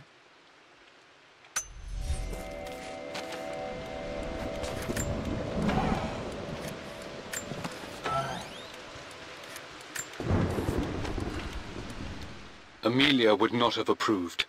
That alone should have been the end of it. But I am, as God made me, a stubborn fool. I locked all the West Wing's doors, and I shall not open them again until either my life or my obstinacy comes to an end. The night before, Roth told me I would someday change my mind. Like a broken arm cast in plaster, he said. The wound would heal, and we would someday shed the bandages to be whole again. The metaphor made me furious. The clumsy way he cast our loss off as nothing more than an inconvenience.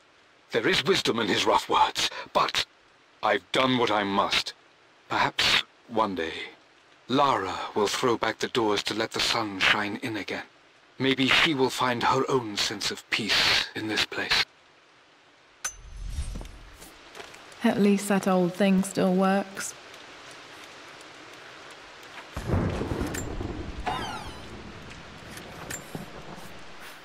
I am bursting with pride. Amelia is with child. It is amazing how everything in life can change with such a simple event. Obviously, we don't know the gender, but already we've discussed possible names. Perhaps Benjamin, after my grandfather, or maybe Griffin. He was more infamous a Croft than even me. No, Amelia wouldn't have it. Besides, she's certain it's a girl. She favors a classic such as Scarlet or Kate, though I've made some headway with Lara. A subtle nod to the sun god Ra, and our days in Egypt, where certainly this child was conceived. I find myself thinking about this new life we've created, of how much she might be like us. For all my research into myths of immortality, I may have ignored the most obvious answer to the questions that plague me. We live on through our progeny, our genes, DNA, experiences, passed through the generations. Perhaps this is the simple truth of eternal life, and I've just been too stubborn to accept it. Dad may have discovered the secret to immortality without even knowing it. Mum's wedding ring. I always wondered what happened to it.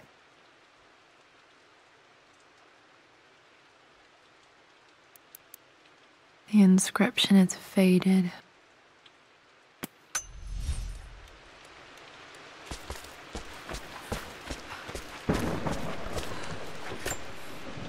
I remember this. Dad gave it to Mum on her birthday. October 13th, Mum's birthday. Pretty sure my parents were married in October. I think it was close to her birthday.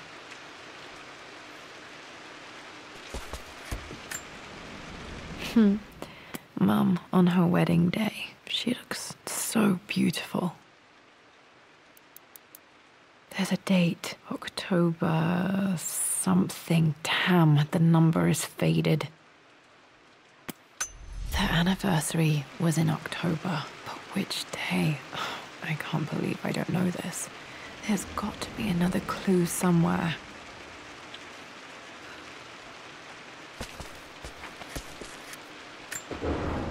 My mother's perfume. The smell. So familiar. I can almost remember her.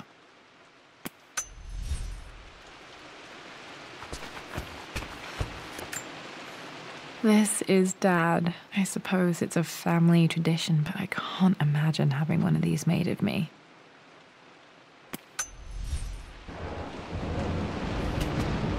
After everything Atlas I think this was Dad's pocket watch. Looks like it stopped precisely at midnight. How could you tell him about the expedition? It's just all been too much. I needed to talk to someone. He's still my brother. I don't trust him. You don't have to, Richard, but please, trust me. I'm sorry, my dear, but I know him. He'll take it to the papers. The investors will pull out. Then go. Without me. Tonight. I will take care of Atlas. And then meet you in Tibet next week. I was so young, but I still remember that terrible argument. It wasn't always an easy road for my parents.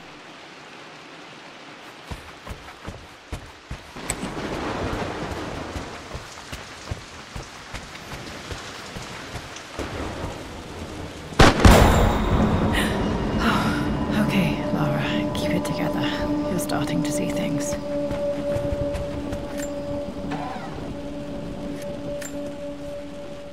My lord, we all hope your work was well received at the conference and look forward to your return. As is so often the case with these missives, I wanted to call your attention to an incident involving our little angel. It seems that Lara has been the subject of some ridicule amongst the other girls at school. From what I can gather, some of the other young ladies were teasing her for being too much of a tomboy. You know how Lara can get when pushed into a corner. Let's just say they won't be bothering her again. But I do think their words have had an effect. I believe Lara has been missing her mother lately. She's begun to worry that she isn't like the other girls. And having grown up with only a father, it shouldn't come as a surprise that she has trouble relating to them. I wonder if this new friend of yours, Anna, is it? Perhaps she might prove a welcome influence. It might be worth bringing her to the manor to meet Lara. In any case, I'll let you decide the proper time to do that. Please travel home safely. Yours, Winston. Mum's atelier. Dad sealed it soon after she died. He probably couldn't bear the idea of removing any of her belongings.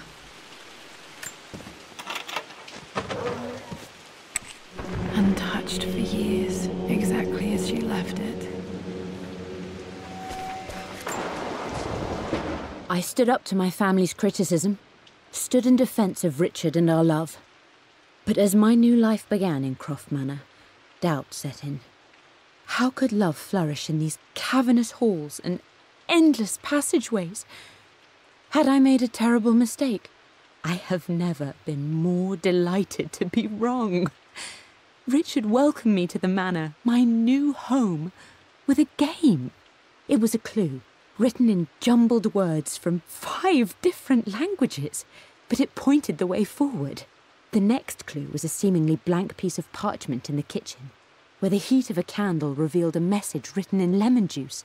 I followed each step, grinning like a child as I solved his riddles and chased the trail to its end. A white cloth stretched out on the lawn where a picnic was laid out. We laughed and ate, and my doubt vanished with the last of the morning mist. Love can and will endure.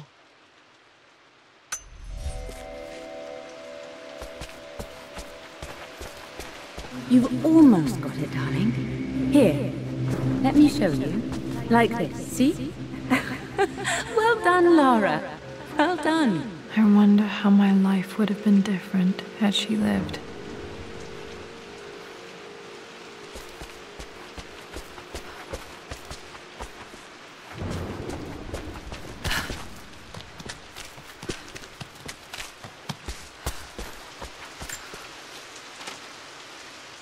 Lara arrived tonight, though not without a bit of drama, but all is well. She's a healthy, beautiful baby. I've never seen Richard so happy. I'm sure he'll be celebrating with his favourite whiskey tonight. It's calm and peaceful now. Just the gentle sound of the rain and the small, sleeping breaths of this new life I hold in my arms. Lara Croft, my darling daughter. It's hard to put into words this feeling I have. We share a connection, something I never expected. A love so powerful and pure. Someday you'll feel it too.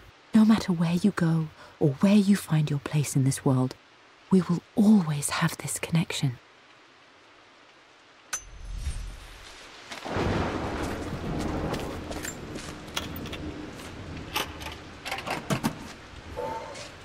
This was for a show in London of Mum's work. What I wouldn't give to see this today. It says here, Amelia Croft plans to show her work in New York. I wonder what happened with that.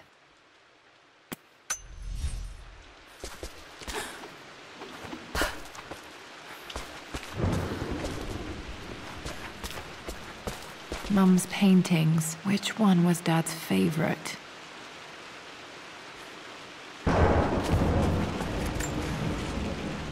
I returned home this afternoon to collect the last of my paintings.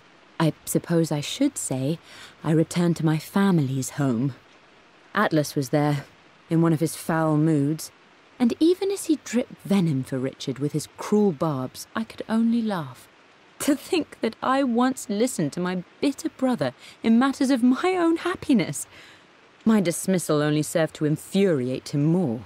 I left him there in Father's study, muttering to himself.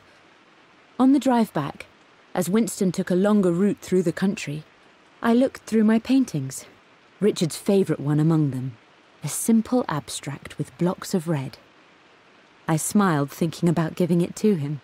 I was happy, and I was going home.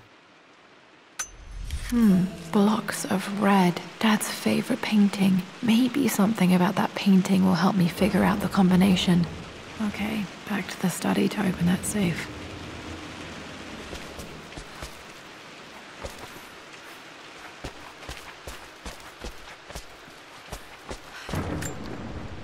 Mum with me as a baby. I've never seen this. Hard to believe I was ever that small.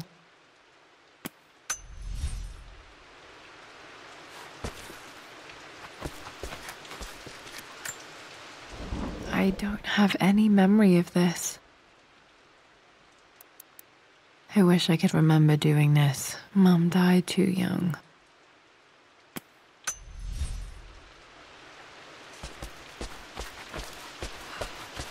I'm glad I still have so much of Mum's work.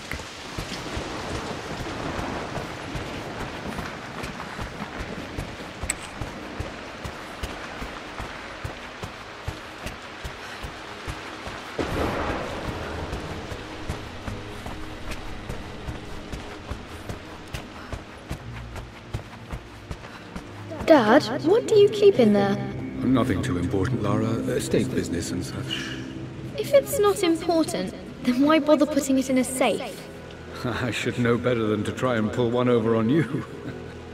There is something important in here. And it's for you, should you need it someday. Well, let's hope you came through for me, Dad. Okay, found all the clues. Let's see if I can figure this out. That worked. It makes me happy to know that Dad kept this safe. No, that's not what I'm looking for. I am numb. It is taking all my willpower to hold back the overwhelming grief.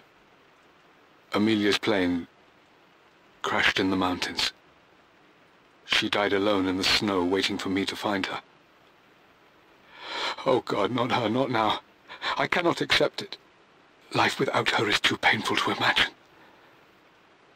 I know what must be done, and I am resolved. I'm going to bring her back. Perhaps this is why I am here. Perhaps this is fate, a test of my faith in the truth I've sought for so long. Roth will fight me on this, but I can't face Lara. I can't look into her eyes unless I try. I must try to bring Amelia back. The monks are preparing the elixir now, and then we will see if all my years of hunting this truth was for naught. Dad, what did you do? Dad's sequel to his first book on immortality, he never got a chance to publish it. Handwritten, this is the only copy. Damn, this isn't it either. I was certain there had to be a will in here. Wait, what's that? A blank page.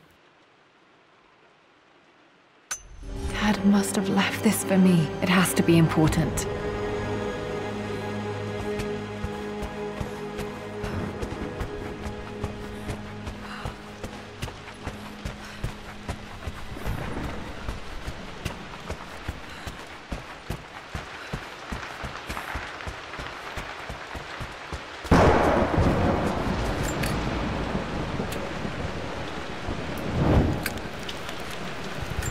Hidden message. What are these strange marks? They have to be some kind of clue.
Did this open the secret door from the inside? Hope I'm not trapped in here. Damn, locked in. Did Dad build all of this just to keep his research safe?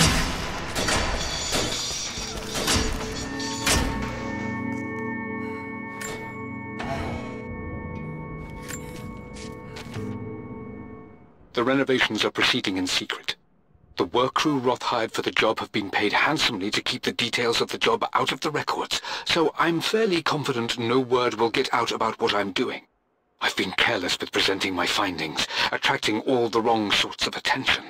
Roth thinks I'm being paranoid by building this secret vault, but I know I'm being watched. My work is too important, and potentially too dangerous. It can't fall into the wrong hands. I need a secure place to keep it all safe.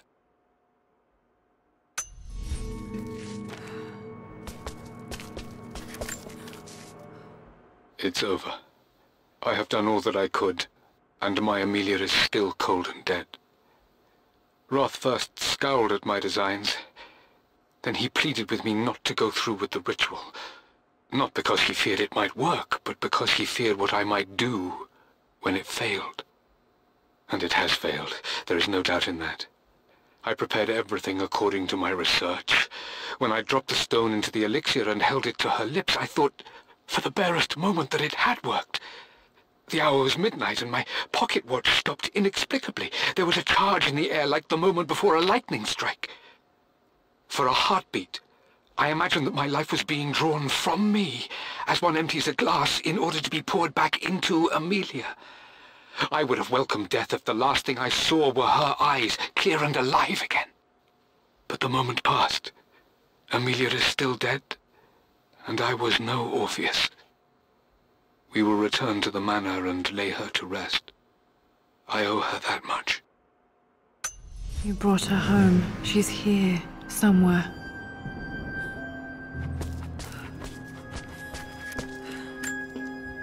The missing page from the renovation plans. They didn't want anyone outside the family knowing about this crypt.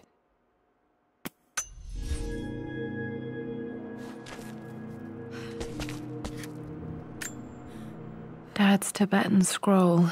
I remember he used to pore over this late into the night.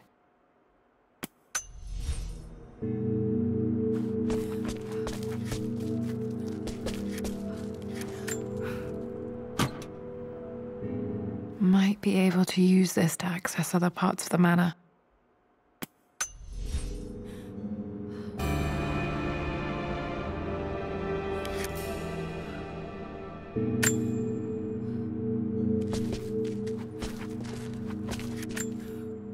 There's an inscription. This is the Croft universe. Our knowledge is to the east, our respite to the west. Our future is to the south, our past is to the north.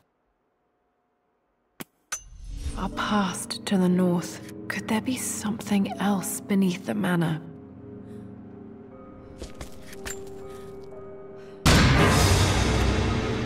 Amazing. Even in here, Dad went out of his way to hide his findings. Dad's collected knowledge. There must be so many secrets hidden in here.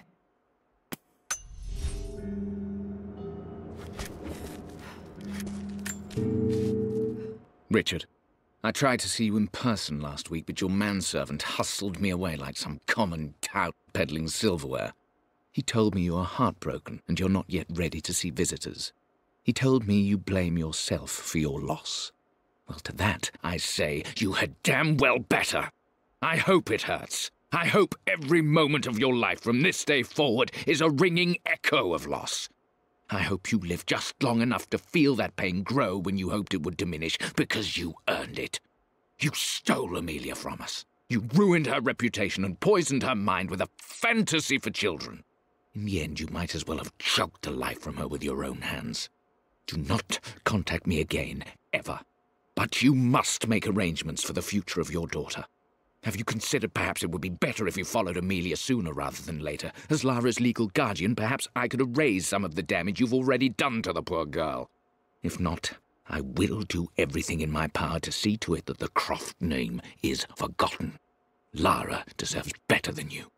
So did Amelia. And so do we all. Atlas.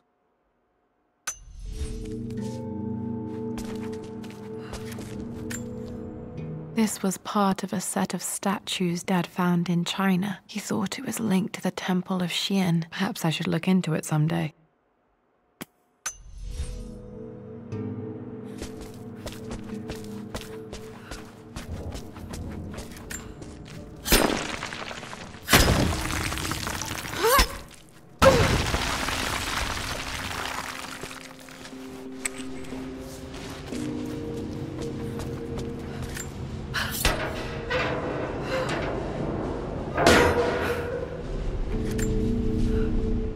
Hi, Dad. So I know I only just returned to school, but when can I come out to the dig site again? It's just so boring here. We're doing all the stuff I already read last summer. I always end up staring out the window and thinking about our expeditions, and then I'm yelled at for daydreaming. I promise I'll be good and not disturb you and just work wherever you tell me. I just miss it, Dad. And I miss you.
Croft is resolved to seal the west wing of the manor.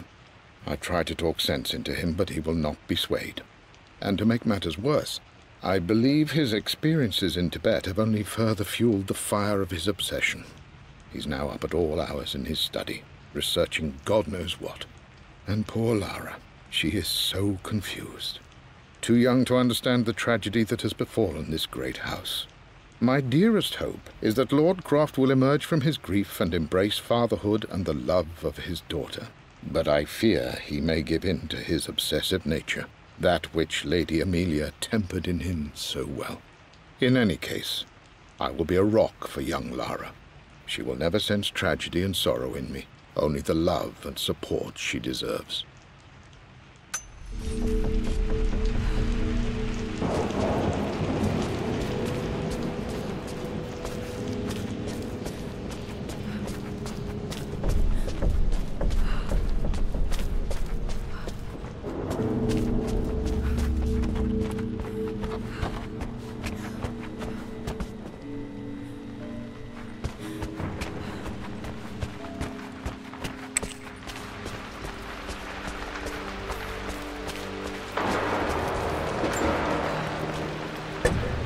Our knowledge is to the east, our respite to the west. Our future is to the south, our past is to the north.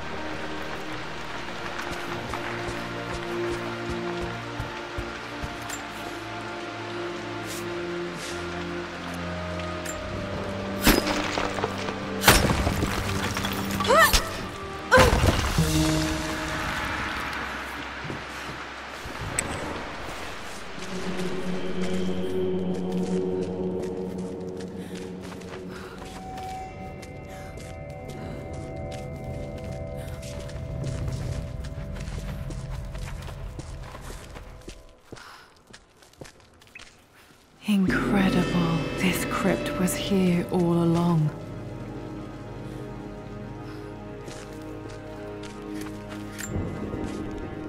I expected a sort of crushing finality to grip me when we returned to the manor to lay Amelia to rest. Indeed, once the last of my funereal duties were performed, I fully believed that I would crumple to the ground next to her and expire, not from grief, but succumbing to the terrible exhaustion of the last few weeks. Instead, as the mausoleum stones slid into place, I felt a sort of peace and energy, one that I confess caught me entirely off guard. This was not the terminus of our story, and I was a fool to think so. Her body may be gone, but her spirit still resides here, in the manor, in me, in Lara. Her soul is forever twined with mine, and death is just a momentary interruption. I walked out of that cold quiet into a sunlight that burned my eyes, and I have never been more sure. Death is not the end, and there is work yet to do.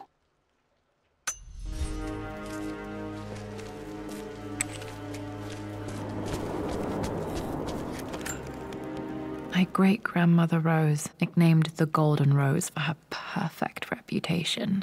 I wonder what she would have thought of me.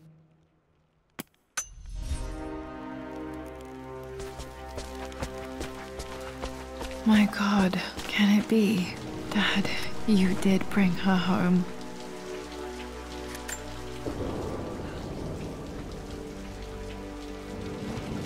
My dearest Lara, it is difficult to write this, knowing these may only ever be words on a page to you. I wonder if you will remember my voice. Will you remember the way we used to play and laugh? Will you remember me comforting you when you were sad? Know that I'm still with you, Lara. My energy, my love. It's within you. It always will be. Use that energy to pursue your passions in life. Never let others determine your journey. You become who you are through your choices, through the love you give and the promises you keep. I hope you are happy, that you are loved and successful in whatever it is you choose to do. I am proud of you, my darling. Remember me. With all my love, your mother.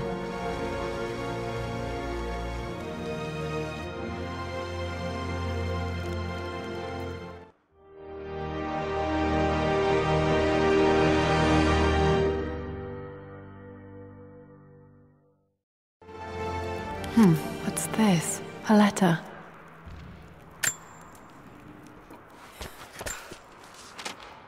Lara, I have received the notarized affidavit confirming Amelia's grave and the discovery of the burial crypt within the manor premises. While I can't fathom why your father would hide your mother's fate from her own family, I cannot deny that any legal claims I may have had on the estate are now null and void. Croft Manor and the remainder of your father's assets are now yours in perpetuity to do with as you wish. If there comes a time when you require assistance in managing the estate, I hope you will consider contacting me to retain my services. Sincerely, your uncle.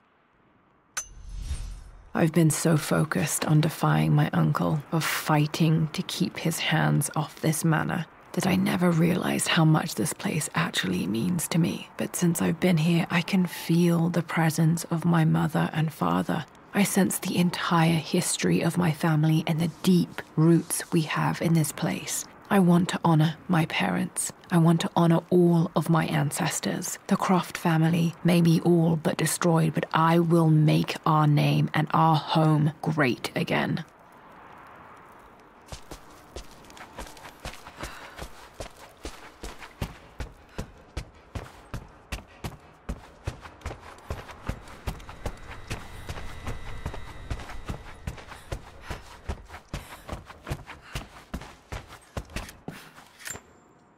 The broken sword I brought back from Yamatai.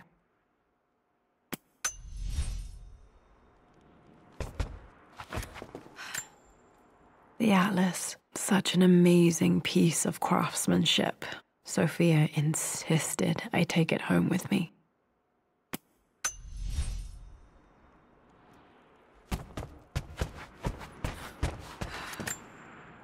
I can still remember the last time I fired these.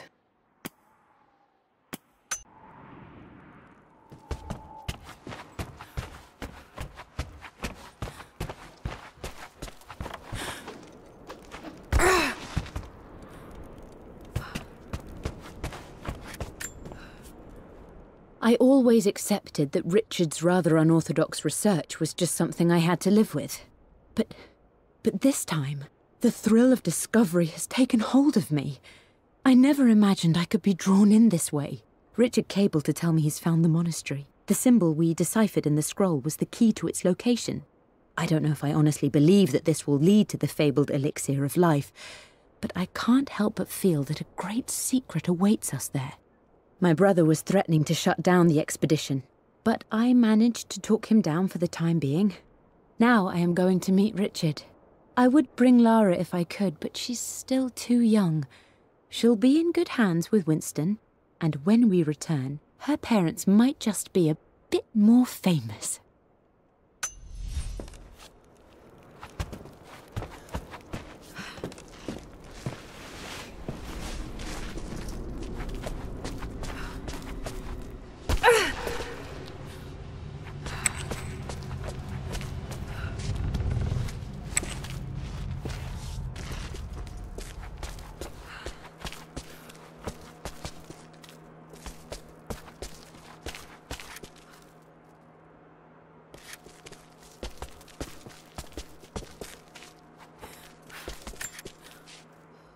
My love, it is silent, so peacefully silent now.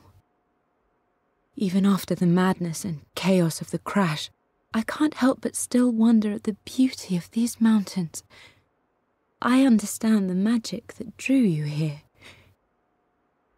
Please know that I feel no pain in this moment, only immense sadness.